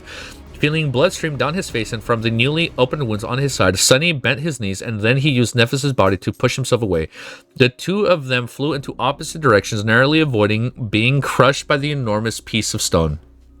Ellie, come on. Come hang out with us. Come here. Gliding with the help of their enchanted cloaks, Sunny and Nephis circled around each other, moving down a wide spiral. Both were too preoccupied with dodging the falling pieces of the stone to launch another attack, even if they wished to. Around them, the Crimson Spire was quaking and convulsing, more and more cracks appearing on its walls, whole layers of stone separating from them and plunging down. It felt as though the ancient structure would not be able to hold out for much longer. Above them, the dying sun was growing weaker with each minute. And down below, the ruins surrounding the perfect circle of the gateway were shimmering in the darkness, their light slowly becoming unstable. Concentrating at the distant balcony, Sunny hesitated for a moment, then threw a glance at Nephis. Then he dismissed the dark wing and plunged down, abandoning the safety of the flight. Instead, he chose to fall. With air whistling in the ears, Sunny plummeted through the darkness, approaching the vast balcony with terrible speed. Deadly speed. He had to calculate everything perfectly. When the gateway was close enough to discern people separate runes shining in a circle around it, he summoned the enchanted cloak again. As the memory began to weave itself into existence, Sunny continued to fall, the stone balcony growing closer and closer. A second later, it was already close enough to see the shapes of the dead coral golems in the darkness. A second more, and the bestial fear took hold of his heart. He He was about to die to splatter to the ground like a crushing bug. Almost at the last moment, the Darkwing finally came into existence. Immediately, Sunny activated the enchantment and tried to turn his vertical fall into a horizontal glide. As inertia pulled him down with dreadful speed, he cut a smooth arc in the air and hit the stone surface of the balcony, turning the violent impact into a roll. Then, without losing even a moment, he jumped to his feet and ran towards the gateway. Consumed by pain, Sunny limped over and shimmered the runes and entered the ring. Almost immediately, a strange feeling overtook him. It was like a strange and indescribable feeling you get a few seconds before realizing that reality surrounding you is just a dream and you are about to wake up. The light of the runes grew stronger. Simultaneously, Sunny's own body began to glow, emanating the same ethereal light. Before the glow had a chance to become bright, though, a shadow fell from above and a deadly rustle of sharp steel. No. Sunny threw his hands up, deflecting the blow of Changing Star's silver sword. NEPHIS descended upon him like an avenging angel, the piercing white flames burning in her eyes with a frightening intensity. As soon as her feet touched the stone inside the iron ring, the shimmering runes blinked and disappeared. Both conduits were cut off from the Crimson Spire, thus breaking the flow of soul energy. Without it, the gateway could not function. Only if one of them was thrown outside will the ruins ignite once again. So whoever goes outside first, right? Sunny gritted his teeth and thrust his sword forward, hoping to get NEPHIS before she had time to regain her balance. But she was too short, too cunning. Before he could even get close to piercing her flesh, Changing Star was already moving, trapping her blade under her own and throwing it aside. Sunny rammed it into her, throwing all of his weight into one devastating blow. At the same time, he felt cold steel brushing against his ribs, causing more blood to stream down. The two of them collided with frightening force and fell out of the iron ring of the gateway, rolling down the steps of the dais. As the first of them crossed the circles of the ruins, they shimmered and shined once again. Sunny felt off the cold stones and remained lying there, consumed by pain and exhaustion. A low, tortured moan escaped from his lips. Something was broken inside of him. He felt weak and cold. He didn't want to stand up. I'm not done yet. I'm not. I can't, man. This is so fucking mean, dude. Like, why? Chapter 348. 3 more chapters, man. I didn't want to look at artwork today. I'm so mad. I feel like we should save artwork for Monday. Oh my goodness. Chapter 348 is called Unbroken. Sunny lay on the ground, gulping air like a dying fish. It felt as though he was drowning. His body was a map of pain. He couldn't ever remember how many injuries he had received. There was a gash in the side of his left chest, Caster's giant. The gruesome wound that almost severed his clavicle, the long cut across his ribs, the many smaller ones, but he was still alive. He was still able to fight. He was still not willing to give up. All around him, the Crimson Spire was trembling and groaning, slowly starting to collapse. Gritting his teeth, Sunny tardily pushed himself off the ground. His body protested, but he forced it into silence and slowly rose to his feet. The blade of the Midnight Shard scraped against the stones as he pulled it up. NEPHIS was doing the same. The young woman stood up and staggered, then regained her balance and grew still. Her posture was slumped with one hand pressed tightly against the deep wound of her abdomen. Changing Star looked weak and beaten. Her fearsome presence diminished. Her face was pale, bloodied and grim, contorted by a grimace of suffering. Only her eyes, which burned with dimming white flames, were still the same, striking cold and full of unshakable resolve. Both of them were washed in the ethereal light of the gateway. Looking at Neff through the light, Sunny slowly inhaled and said in a hoarse voice, "Let's finish this." She stared at him for a few moments, then grinned. Her teeth were painted with red by blood. At the next moment, Nephis raised her sword and dashed forward, sending a cloud of dust into the air with her feet. They clashed beneath the dais of the gateway, their sword whistling through the air like hungry fiends. The clangor of steel drowned the sound of breaking stone, resounding in the darkness of the Crimson Spire once again. Both Sunny and Nephis were gruesomely wounded. Neither allowed their agony and pain to make them weaker. Instead, they fought with ruthless ferociousness, throwing everything they had left at the enemy, not holding anything back. Fuck, man. Now that Changing Star was bleeding heavily, the blood blossom hanging on Sunny's neck entered a state of frenzy. At times it felt as though his sword moved on its own, helping him strike faster, harder, with deadlier precision. He had never been as powerful as he was now, and yet it was still not enough. Nephis was still too much for him to handle. She was still too strong, too fast, too overwhelming. She was more like a monster than a human, a demon of silver steel wreathed in pale white flames. Sunny managed to add several deep cuts to her collection of injuries, but the damage he received in return was twice as terrible. His left arm was slowly growing numb, weakening his grip on the hilt of the Midnight Shard. His lungs were burning, and it was getting harder and harder to inhale. With each breath, a wet, disturbing sound fell from his lips. His eyes were burning too, his vision becoming blurry because of all the blood streaming into them. He had to rely on the shadow sense a lot to make up from the liberating affliction. I can't go on like this. He had to think something devious and smart, something that would work, but for the first time, Sunny's bag of tricks was empty. No matter how much he thought, he couldn't imagine anything that would defeat NEPHIS. She knew him too well, better than anyone in the entire world. 2 worlds even, and yet Sunny felt that he had no chance of victory if everything continued as he had. He had already just 1 step away from death, and so he did the one thing he could think of. A desperate gamble with a little chance of success. Summoning all his remaining strength and resilience, he forced his perception to shift and started weaving the strange taxing movements of the incomplete shadow dance into his technique. He allowed his mind to become formless and shapeless, and then aimed at that changing star, trying to mimic her incredible battle art to the smallest detail, and use it as a weapon to destroy her. After all, if not Neph, then who could ever imitate? He was a person who knew her the best in the world too. He was her companion, friend, and pupil. He was already practically her shadow, her complement, little helper, caught in the net of her schemes and in her insane, insatiable desire, and incapable of breaking free, not only because there was no other choice, but also because he didn't really want to be apart from her. He knew her following deadly battle style better than anyone except for NEPHIS herself. After all, he had practiced it as well, spending countless hours to master its foundation and gain insight into its principles, from reaping the same downward slash hundreds of thousands of times to this terrible battle. He had never stopped learning from her. If he had a chance to make that one final step to mastering the first shadow dance, it was in a fight against her. And so Sunny fought, summoning the memory of the beautiful slave girl dancing with her 7 shadows. He strained his already failing body to its limits, past the limit, trying to force it to perfectly reflect changing stars' deadly grace and fearsome elegance. Put under the strain, his body began to collapse. Sunny felt as though there was something brittle in the center of his chest, a small part of his body that was slowly crackling under the pressure. Which move he made, a new crack appeared on the surface. He just hoped that he would make the breakthrough before the small part exploded. If he could endure just a little more, do a little more, understand a little more, but in the end he didn't. After another strange and excruciating move, one that somehow felt different from the rest, the delicate thing in his chest suddenly shuddered and broke. For a moment, Sunny felt as though as a marionette. Was that a Lord of the Mysteries reference? Marionette? 152 of you, holy shit. For a moment, Sunny felt as a marionette whose strings had been cut. His eyes widened in horror, and then the midnight shards shivered slightly. In the next second, the invisible well of power hidden in his soul opened, and a flood of rejuvenating strength carried his exhaustion away. Wow, this is a long chapter. My God, wow, this is the longest Shadow Slave chapter we've seen yet. I'm looking at the length. This is a girthy chapter. This is definitely a girthy big ass chapter. Chapter 349 is called Fate. When something in Sunny's chest shattered, the hidden enchantment of the Midnight Shard Unbroken. Oh. The hidden enchantment of the Midnight Shard Unbroken came into effect and opened the floodgates of power to support him in his desperate, defiant last stand.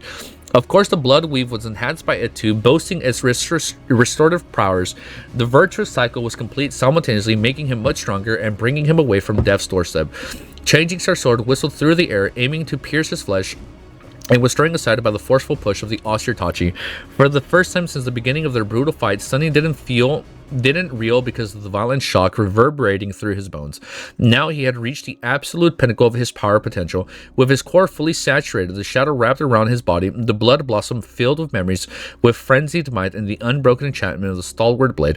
Doing the same for his body, Sunny was as strong as he would ever be, becoming an awakened. Now he was finally able to match NEPHIS. Almost. Astonishingly incredible, irrationally, she was still stronger. How damn it. Sunny moved and found blood seeping from the terrible wounds. Although the gap in power between him and Changing Star had diminished significantly, it was still there, making him miss his attacks by a fraction of a second, be too late to block and deflect by a hair's breadth. I need to sneeze. He was still losing. As the two of them clashed fiercely, sparks of burning metal flying into the air from the point where their swords met, the light of the artificial sun had grown dim and unstable, and the Crimson Spire continued to break apart. They need a vessel quick, man. Bless you, thank you. At some point, an enormous piece of granite crashed into the vast balcony, showering them with a rain of sharp splinters. A net of cracks appeared on the stone surface beneath their feet, slowly widening as more debris fell down. Both of them were thrown to the ground by the shockwave of the collision, but immediately got up, lunging at each other with dark, murderous determination. Sunny dodged the tip of the silver longsword and thrust his Tachi forward, leaving a deep cut on Nephis' forearm, slicing her muscles apart. At the same time, she made a step forward and slammed the pommel of her sword into his mauled clavicle, making Sunny's mind explode with pain. He heard someone scream, their voice hoarse and full of indescribable suffering, then realized a moment later that this bestial voice was his own. Soon the scream turned into a growl. He wasn't done yet. He refused to be defeated. He refused to give up. He still had a chance to win, because through all of this, Sunny had continued to push himself toward mastering the first step of the Shadow Dance. Just before something shattered in his chest, thus causing the Midnight Shard to open the well of the hidden power, he had sensed an approaching epiphany. It was already there at the precipice of his mind, but his body was not strong enough or not malleable enough to manifest it into reality. Or at least it had not been before receiving the boon of the unknown. Not everything changed. Sunny felt that he would be able to make a breakthrough with the help of the powerful enchantment.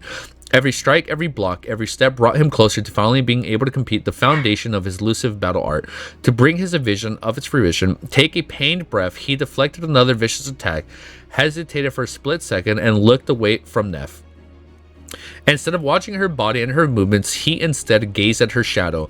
The shadow shifted slightly, facing away from the glowing ring of the gateway. Its shadow hands moved, raising a shadow sword. The shadow sword fell, aiming to cut the shadow's enemy down. And suddenly, it felt as though a door opened in his mind. Everything suddenly fell into silence. Everything connected. What was fragmented and obscured before now became clear and whole. It was complete. Before Nephis' sword could reach him, Sunny evaded it with a slight shift and raised the Midnight Shard. A moment later, he delivered an identical strike, forcing her to retreat like that. Changing Star was already attacking again, moving with speed and precision that seemed inhuman. Sunny mirrored her movements, and their blade collided in the air, causing a rain of sparks to fly down. His style changed slightly, growing more graceful, smooth, flowing deadly, just like hers. No, this is wrong. The point of Shadow Dance was not to mirror every movement to become a literal copy. It was to understand the very essence of the enemy style and turn it against them. Sunny scrawled and changed his grip with the Midnight Shard slightly, then attacked, manifesting the essence of Changing Star's technique into his own body. Suddenly, he was able to see her intentions with more clarity, understand the pattern of her steps better. He was able, holy shit, he is mastering the first one, right? The one of 7? He was able to perform every action she had performed, but also those that she had not used yet. After all, he was not a reflection, but a shadow. He wasn't replicating Changing Star's movement. Instead, he was replicating Changing Star herself. The very heart of her battle technique. Nephis' eyes widened when she felt the sudden change in his style. When they clashed again, Sunny seemed to be able to mirror her every move, throwing the flow of combat into a violent turmoil. His movements were sharper, faster, and filled with more meaningful intent. Her attacks slowed down for a few moments, then grew even more violent and ferocious. Only now, they seemed to be less measured and less controlled. It was as though she had lost her absolute grasp of the cadence of the battle, and now compensating for it with brute strength. Sunny suspected that the small advantage he had gained wasn't going to last long. Nephis was too smart and too gifted to allow this lack of understanding to persist. Soon she was going to see through the guided principle of his newly established style and adjust to resist it. Even he couldn't predict what was going to happen. This is the way. Despite his best judgment, Sunny gritted his teeth and escalated his attacks, sacrificing any semblance of defense in the process. This had to end fast. At first, he was able to see Neff's intentions with a considerable measure of clarity, allowing him to react to her attacks slightly before she started to move. When possible, he mirrored the strikes to throw the flow of the battle into chaos. His own came with a tiny delay, lagging behind the enemy by a fraction of a second. Then they happened at the same time, and then miraculously, his attacks started to come in advance of Changing Stars, and even the difference was barely perceptible. This was all Sunny needed, so just that little change is enough. In the terrible crescendo of their merciless duel, blood fell to the crackling stone of the gateway balcony like crimson rain. He dashed forward, turning his torso sideways to let the silver longsword miss his chest and rip through his bicep instead. Ugh! As blinding wave of pain flooded his mind, Sunny caught Nephis' arm with his own, and then twisting it, brought his fist on her elbow, shattering it. As pieces of bloodied bone tore through her skin, Nephis shrieked terribly and made an awkward move, trying to smash him in the head with the flat of her sword, but because it was now only held in one hand, the force and the speed of that strike were not as formidable as that at her previous attacks. Diving under the blade of the silver longsword, Sunny fell to one knee and pushed the midnight shard, throwing in a horizontal cut, its blade tearing through Nephis's abdomen and exiting in a flood of blood from her back. Pulled by the inertia of her attack, Nephis made a step forward and came to a sudden stop as the sword slid from her grip, and clattering to the cold stone, she swayed a little and then fell heavy to the ground. The radiance of her skin was slowly fading away. With his back to her, Sunny stared in the darkness, and after a few moments, he closed his eyes and sighed. Over. It's over? A second or two later, he stood up, turned around, and walked towards the broken figure of the young woman, who was still trying to reach for her sword, blood spilling from her mouth. As Sunny's shadow fell on Nephis, she gritted her teeth and spat. It's not over yet. I can. Oh my god. Ruthlessly throwing the silver longsword away with the tip of his boot, Sunny looked at her from above and said in a tireless, listless voice, "You can't. It's over, Neph." Then he looked away at the shining dais of the gateway. His face was hidden in the shadows. You're done. He won. Looking at the shining gateway, Sunny tasted tasted that word. Why was it so bitter? Why? Oh my god. Why was it so painful? Why wasn't it sweet and joyous? God.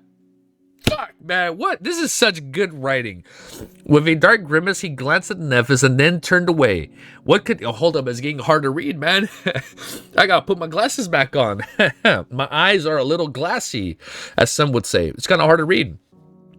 What could he say to her that had any meaning? One of them was going to escape with the cell and the other was going to stay. One was victorious and the other was defeated.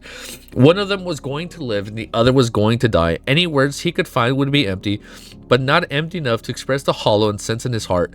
His feet trembled as he made the first step towards the gateway. To hell with this. Why does his heart have to feel so heavy? Why wasn't he celebrating?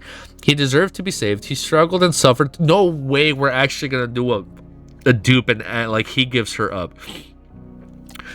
He deserved to be saved. He struggled and suffered to get to come this far, enduring countless horrors that would have broken and destroyed anyone else. He bled and fought, clawing his way to this point, never allowing himself to rest or stop growing. He was the strongest. He was the last one standing, not the countless nightmare creatures of the Forgotten Shore, not Horus, that damned hunchback, not Gunlings, the mighty bright lord, not Castor, the strongest even amongst other legacies, not even Changing Star, the last daughter of the legendary immortal Flame Clan. No, it was him, a homeless kid from the outskirts with no place to call his own, someone whom no one had ever expected to survive, let alone thrive in the ruthless embrace of the nightmare spell, whom everyone considered to be below them, an inconsequential nobody with no chance of ever becoming anything else. Well, he showed them all, has he not? Gritting his teeth in anger, Sunny made another step. To hell with you. Behind him, Nephis had finally abandoned her hopeless attempts to reach her sword.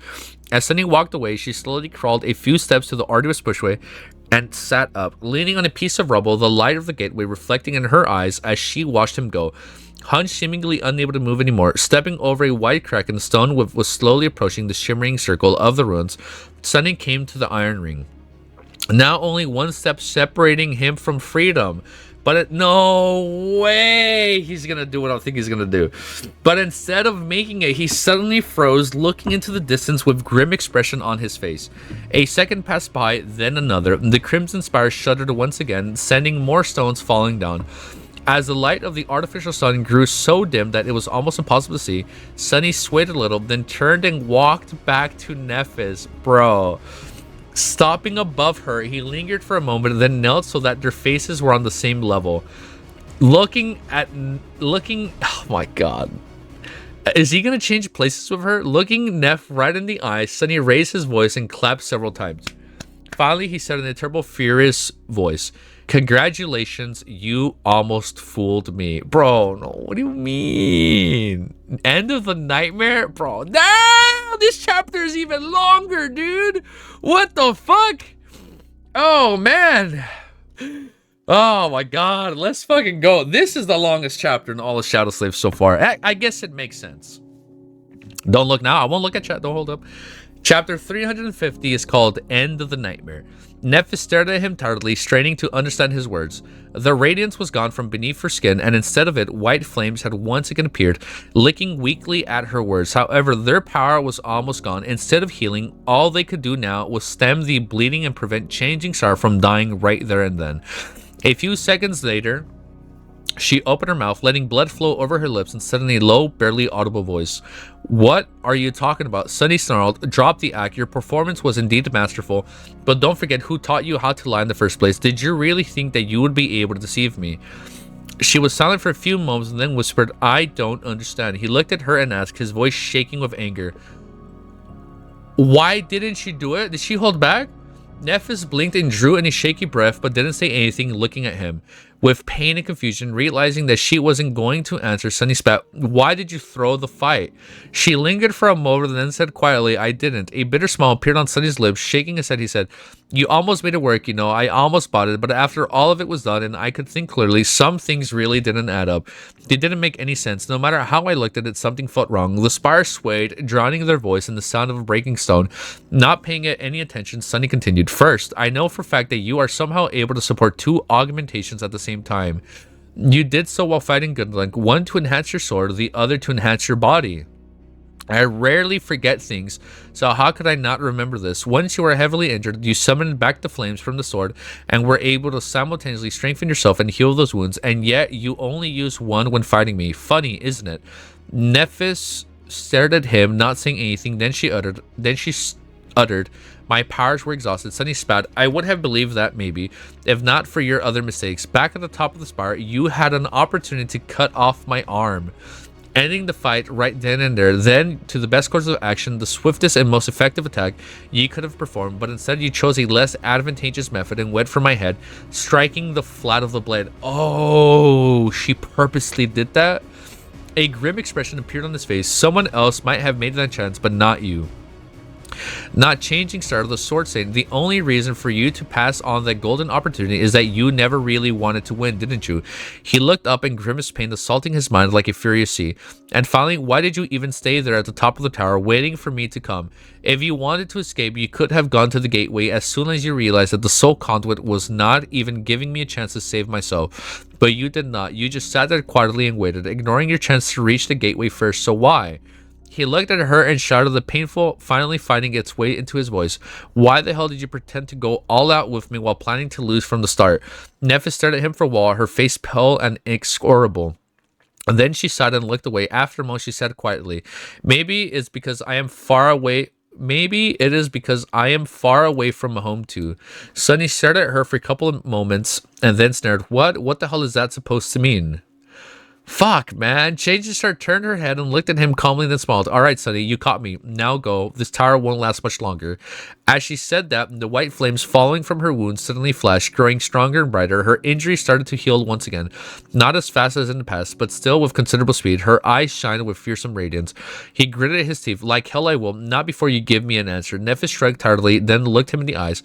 "What is it that you want to know?" Sunny clenched his fist. "Why even fight me if you wanted to let me win all along?" She sighed and stared at her with burning intensity. Neff said, "Isn't it obvious? Because if I didn't, you wouldn't go." Turning away, she lingered for a moment and then continued, People are either cruel or kind, but not you. You can be both depending on the situation, either ruthless or compassionate, either cruel or kind. So that's why I did it. I created a situation that would allow you to be ruthless and cruel, to leave me behind without showing any mercy." Sunny stared at her, his fist trembling. "But why? Why did you doom yourself to save me? What happened to your goddamn goal? Didn't you oh my god. Didn't you tell me that you will sacrifice anyone to achieve it?" Nephis looked at him and smiled bitterly. "Why are you the only one who is allowing to oh my god, I can't fucking read, man. Oh god, man, I'm fucking mad. Why are you the only one who is allowed to grow and change? Can't I change too, Sunny?" She turned away and said tardily, her voice full of invisible but crushed weight, "Yes, I did say such a thing, but saying and doing are two different things. Sunny, once it all started, once all those people were dying because of oh my god, man. Once all those people were dying because of what I have done, once I suffered defeat after defeat, it was more difficult than I could ever imagine. It was distasteful. He shook his head in shock. So that's it. You just gave up. After all that crap, you just decided that it was too much for you? Changing Star remained quiet for a bit, then slowly shook her head. You don't really understand me at all, do you, Sonny?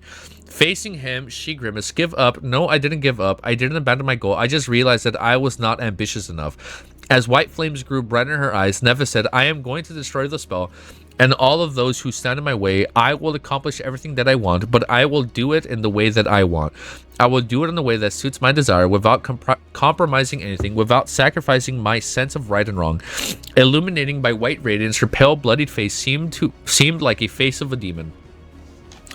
Fuck, man. Manipulating all those, causing their deaths. I wouldn't do it again. I would kill more if I needed to, because it was fair and right. I gave them the chance to save themselves or die fighting against the spell.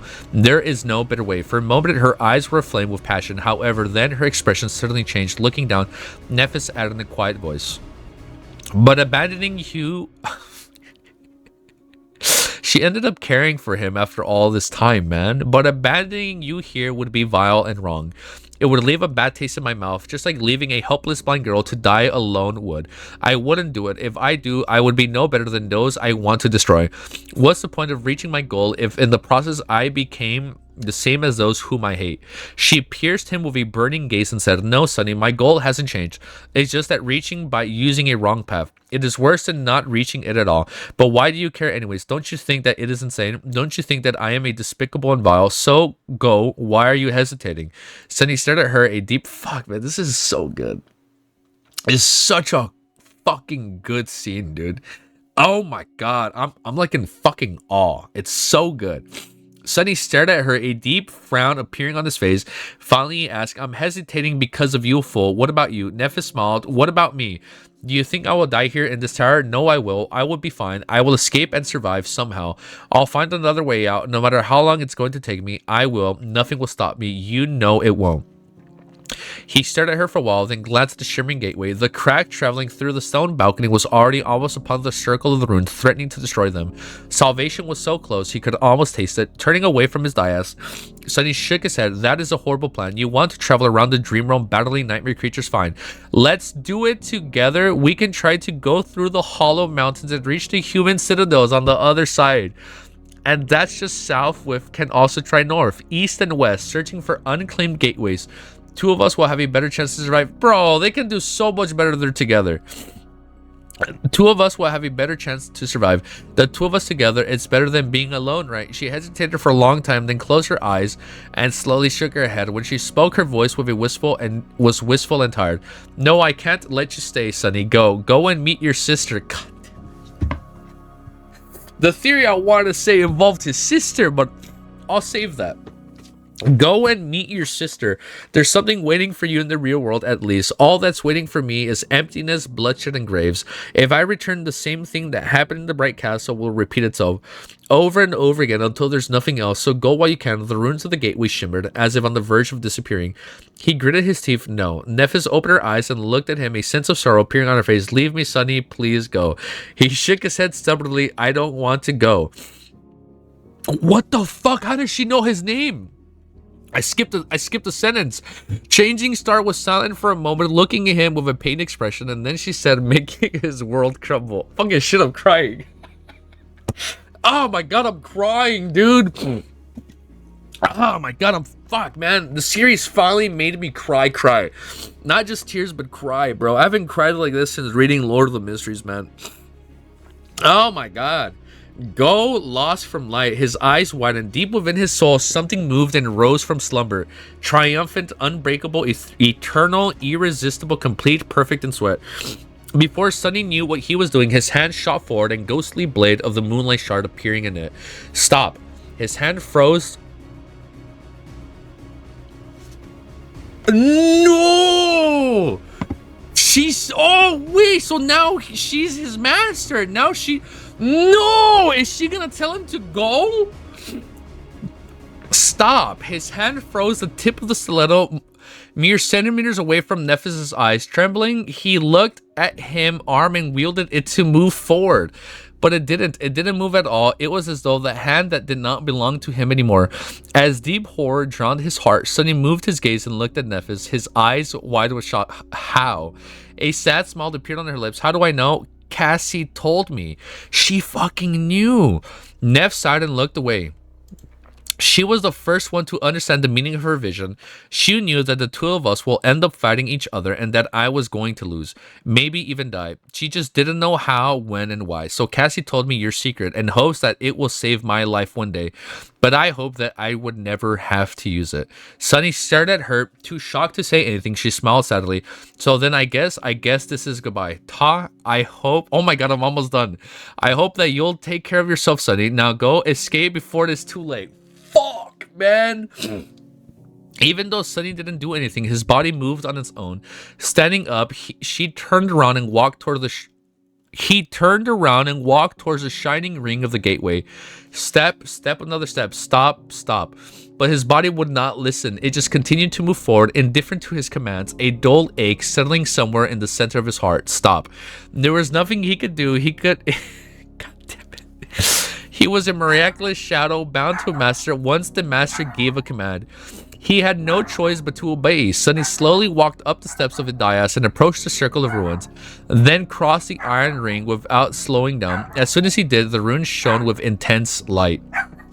No, I refuse. The ethereal radiance grew brighter and brighter until it became hard to discern the human figure in the middle.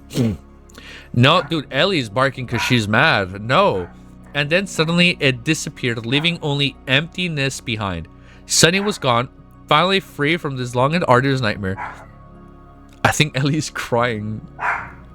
The journey back to reality that had taken him more than a year was now over.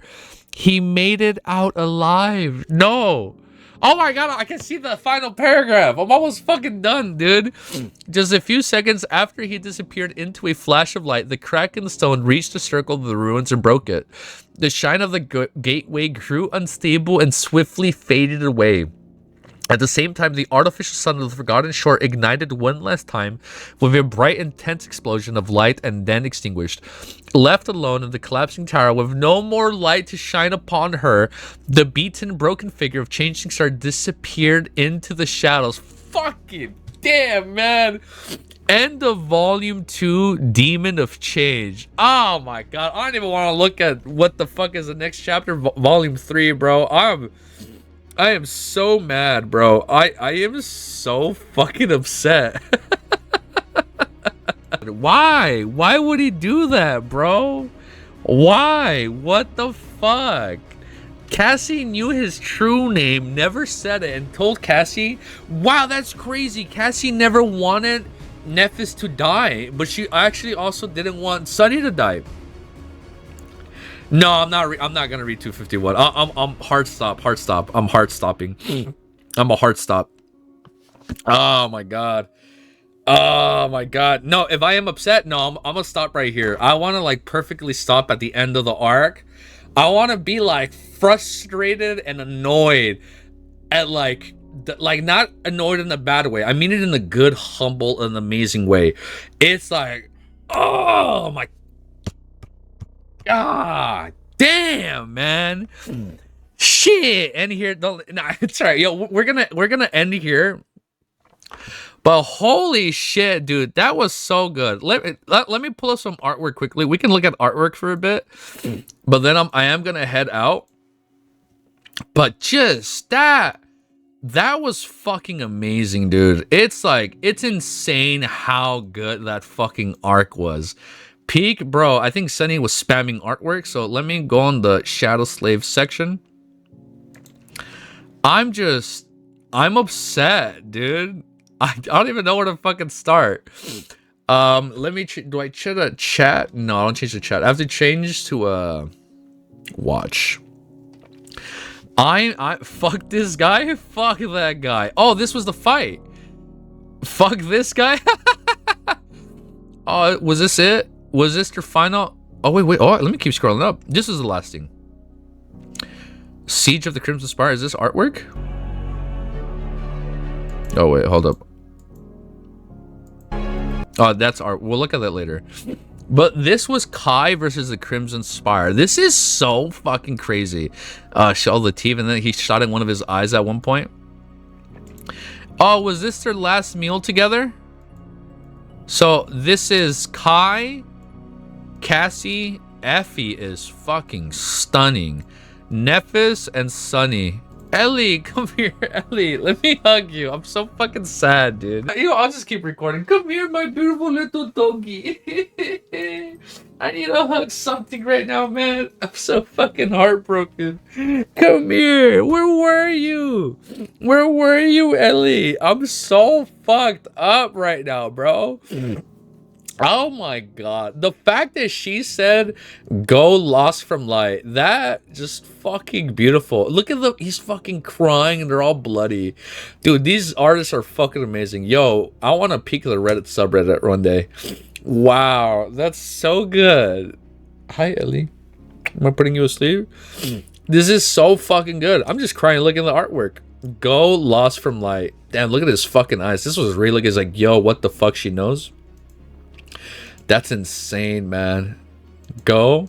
Bro, there's no way she's dead, bro. Fuck this guy. Fuck this Con Lee caster. Little shit. He look ugly. But you know what? I'll give him respect. He has green eyes like me. That's all he gets from me. Wow. Look at that. That's insane. That was a doorway to where NEPHIS was? Oh, this is him wearing Weaver's mask when he was fighting Caster. What a... Oh, is this him holding the little lantern that he had to break? Sunny waiting for Caster. Damn, dude, it's crazy. We've come such a long way. I'm just, what the fuck is this face? Is this supposed to be Caster? Is this Caster just waiting for the right moment to attack? Oh my, it's the rock victim. It is definitely the rock victim. Let me just pour chat up here just so I can see you guys a little bit better. I'm telling you, I'm just shocked. I'm in like utter awe at how fucking good this volume was. Dude, Effie is just so stunning, bro. She's like a Greek Athena, mocked by an ordinary rock. So Effie, one of my favorite characters ever already. Kai is one of my favorite handsome characters. Sunny is my favorite character called Lost from Height. Cassie, I respect Cassie's decision. Like, she didn't want neither of them to die.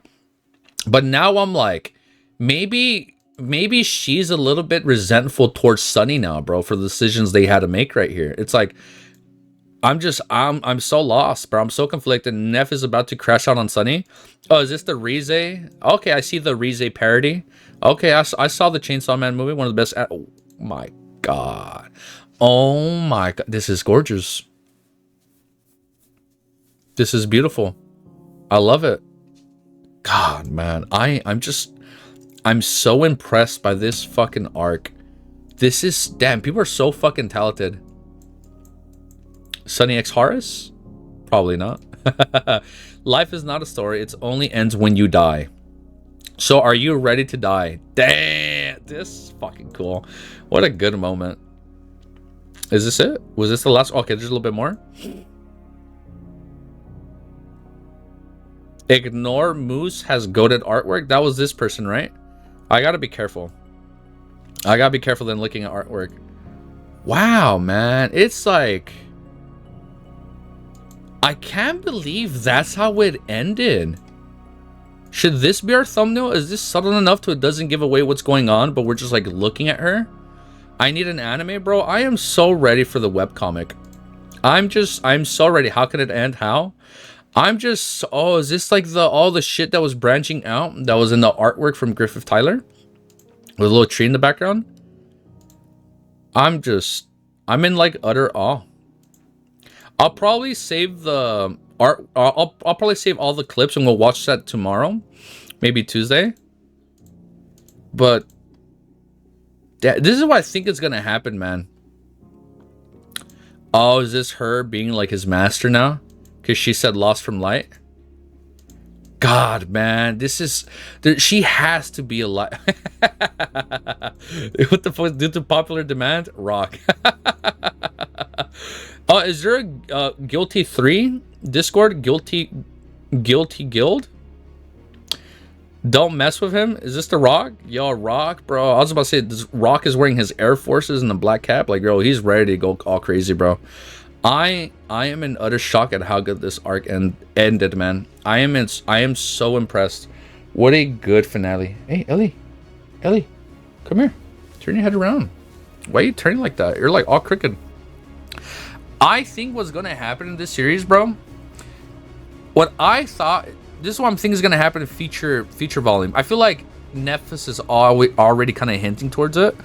I feel like there's gonna be a point where, yeah, Sunny tries to reunite with his sister, but I don't think it's gonna be under good circumstances. Are you guys ready? I think what's gonna happen is the nightmare spell is probably gonna pull her in. I think that's what's gonna happen. And then like Sunny has to protect his sister in the dream realm, just like with Cassie. But it's like Cassie will already be stronger, maybe like at NEPHIS' level, so she'd be able to protect her. Now you see why your friend don't start reading. Yeah, I see why he fucking kept reading, bro. He read this shit in like a few days, bro. In like 3 days, he was at chapter 650. That's my theory. My theory is eventually Sunny's sister is gonna get pulled into the series. And she will be kind of like the new Cassie of the arc, where like she's like the weak and vulnerable one that has to get strong and level up. And then Cassie will be the new NEPHIS protecting her. But other than that, I don't know. The other thing I'm gonna say is I don't think she's gonna die, bro. I think she lives. Like, I don't know if Guilty 3, it's like Guilty 3 kind of set up this whole thing with like a master from the beginning. So like I feel like it has to go on a little bit longer. I don't think it's like the whole threat of him having a master and he has to do what they say ends at chapter 230, 250. We're almost at like chapter 3000. I think eventually she's gonna come back, right? But it's like, oh my god, I'm gonna call it. I think this is her. I think Sunny. I think NEPHIS is Sunny's like fated loved one to be, right? Like, who better than to be the one you fall in love with than the one that found out who you were, lost from light, let you live. Like, it's gonna be like some Lord of the Rings shit. You know how like Frodo Baggins and Sam had to carry that fucking ring across Mordor while fucking everybody else is doing their whole shit, bro, against Sauron's forces. I think a little journey is gonna happen like that with NEPHIS. I don't know if Guilty 3 has read Lord of the Rings, but I can see some crazy shit like that where NEPHIS becomes like the Frodo Baggins of the series, and like she has to go on her own journey through Mordor, i.e. the Dream Realm, find her way out at a different portal, and maybe run into them again in like 1,000+ chapters or so. Because I'm being real, man. I'll be so fucking mad if she is dead after this, especially after she's like his master. I think it'd be very poetic for them to be like destined to fall in love, even though she's like his master, but she would never use that against him and like order him what to do, right? But I don't know. You enjoy the streams, man? I enjoyed chat today. Hold up, let me send out the last 5 gifted memberships I can do. Let's send the last 5 right now. This was an amazing day. Here, we're gonna send out the watch the short, search, find, order Lost from Light. I'll look it up right now. We're gonna send the last 5 gifted subs, and people that already had subs got it. All right, so the 5 people that got it were already subs. So I think your sub gets extended by a month for free, right? I think that's how it works. Oh my god, I kind of want to save the shorts because I do need to head out. So what about a week break? You're gonna get mad at me. I think it's still gonna be a week. Cause look, so, oh my god, I'm fucking happy. Look, I need to start packing my weekend backpack luggage, cause I'm out Saturday, Sunday. Me and the missus have come to agreement to try and run 3 miles, like on Mondays and Wednesdays. So I don't know if we're gonna be doing the 3 miles tomorrow, But if we do it, not be able to do it. I might just be able to do a short stream where we go through some AMVs and talk about it. But I don't know. You gotta let it simmer. Yeah, I kind of want to sit on it for a bit.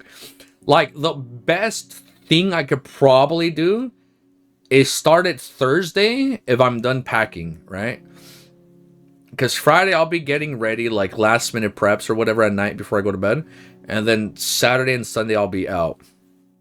I think their names were already green because they got the membership. Oh, they're already green because they got it. Got it. But we'll see what happens, man. I'm fucking excited for the future, bro. I am so ready to keep reading this damn series. It is just so fucking good. I dropped it at 156 for 3 months, came back now. I'm in 6 days. You're at 1,124. Good shit, bro. That is amazing, dude. I see why people liked it, man. Like, the one thing I'll be, you know what? Hold on, let me get a little bit cozy. Hopefully you guys don't see my feet. Don't worry. I'm wearing some pretty high shorts, so you're gonna see a little bit of thigh. But we are still covering the necessities. Thanks for the gift. You guys are welcome, man. No, thank you guys for tuning in, man. Thank you to everybody that became a member. Thank you to everybody that was donating, man. It was an insane weekend, man. I can't believe we were able to power through like 40 chapters, 45 chapters. That was pretty much exactly my experience too, not gonna lie. LOL. I'm sorry it took us so long to get here. Realistically, I was able to squeeze like 4 hours every weekend, I think, when we were reading Lord of the Mysteries, and we were doing like 2 to 3 hours a day, bro, when we're doing Lord of the Mysteries last year. But just my time is so limited now. For people that didn't watch my video before I was reading the whole finale, I kind of broke it down. I have about 4.5 hours of free time, roughly every day. When I stream for 2 hours, that leaves me with 2.5 hours of free time. And those 2.5 hours of free time is spent with her, my girlfriend, the other dog, and just like everything else you would do in between. So it's like my time is a little bit short, but I'm still hopeful that I can do like this on the weekends when I can. Maybe Saturday morning, Sunday mornings or something like that. Or maybe go a little bit longer on a Friday night. But I think right now streams are still down to like about an hour and a half a day, depending on the videos we do in between, right? Like I still want to do like some short videos in between. That's why I think we are going to put COI on hold, just because I know you guys have been showing a lot of support for this series. So I think we're gonna keep going. We're gonna stick with the series. I'm gonna try and read a little bit of Reverend Insanity, but just so you guys are aware, it took us a year to read 300 chapters of Shadow Slave, while we were reading primarily Lord of the Mysteries, which was 1,400. We have read 70 plus chapters of Shadow Slave this week. Fuck, we read a lot, man. So just know, Reverend Insanity, I'm just aiming at like 30 minutes every other day. So this day they hate her for this. Wait, I don't know who we hate. Smile. Should I read that? When you look at the web novel, any part sites, it's common. Half of them hate Cassie to the core. Don't have to stream, just do normal videos. Yeah, I know. Well, like just in general, like my time will be limited. And you know what? I can see why people hate Cassie. I understand that, but I think she was just very conflicted. So it's like Cassie has been with Sunny and NEPHIS from the who is we? I don't hate her. I fucking love her. Like on one side I can see how people hate her, and on one side I can see how people love her. It's like Cassie has been with them from the beginning. NEPHIS has been protecting her from the beginning. She found out Sunny's weakness, but he never used that. She never used that against him, like for her own personal gains.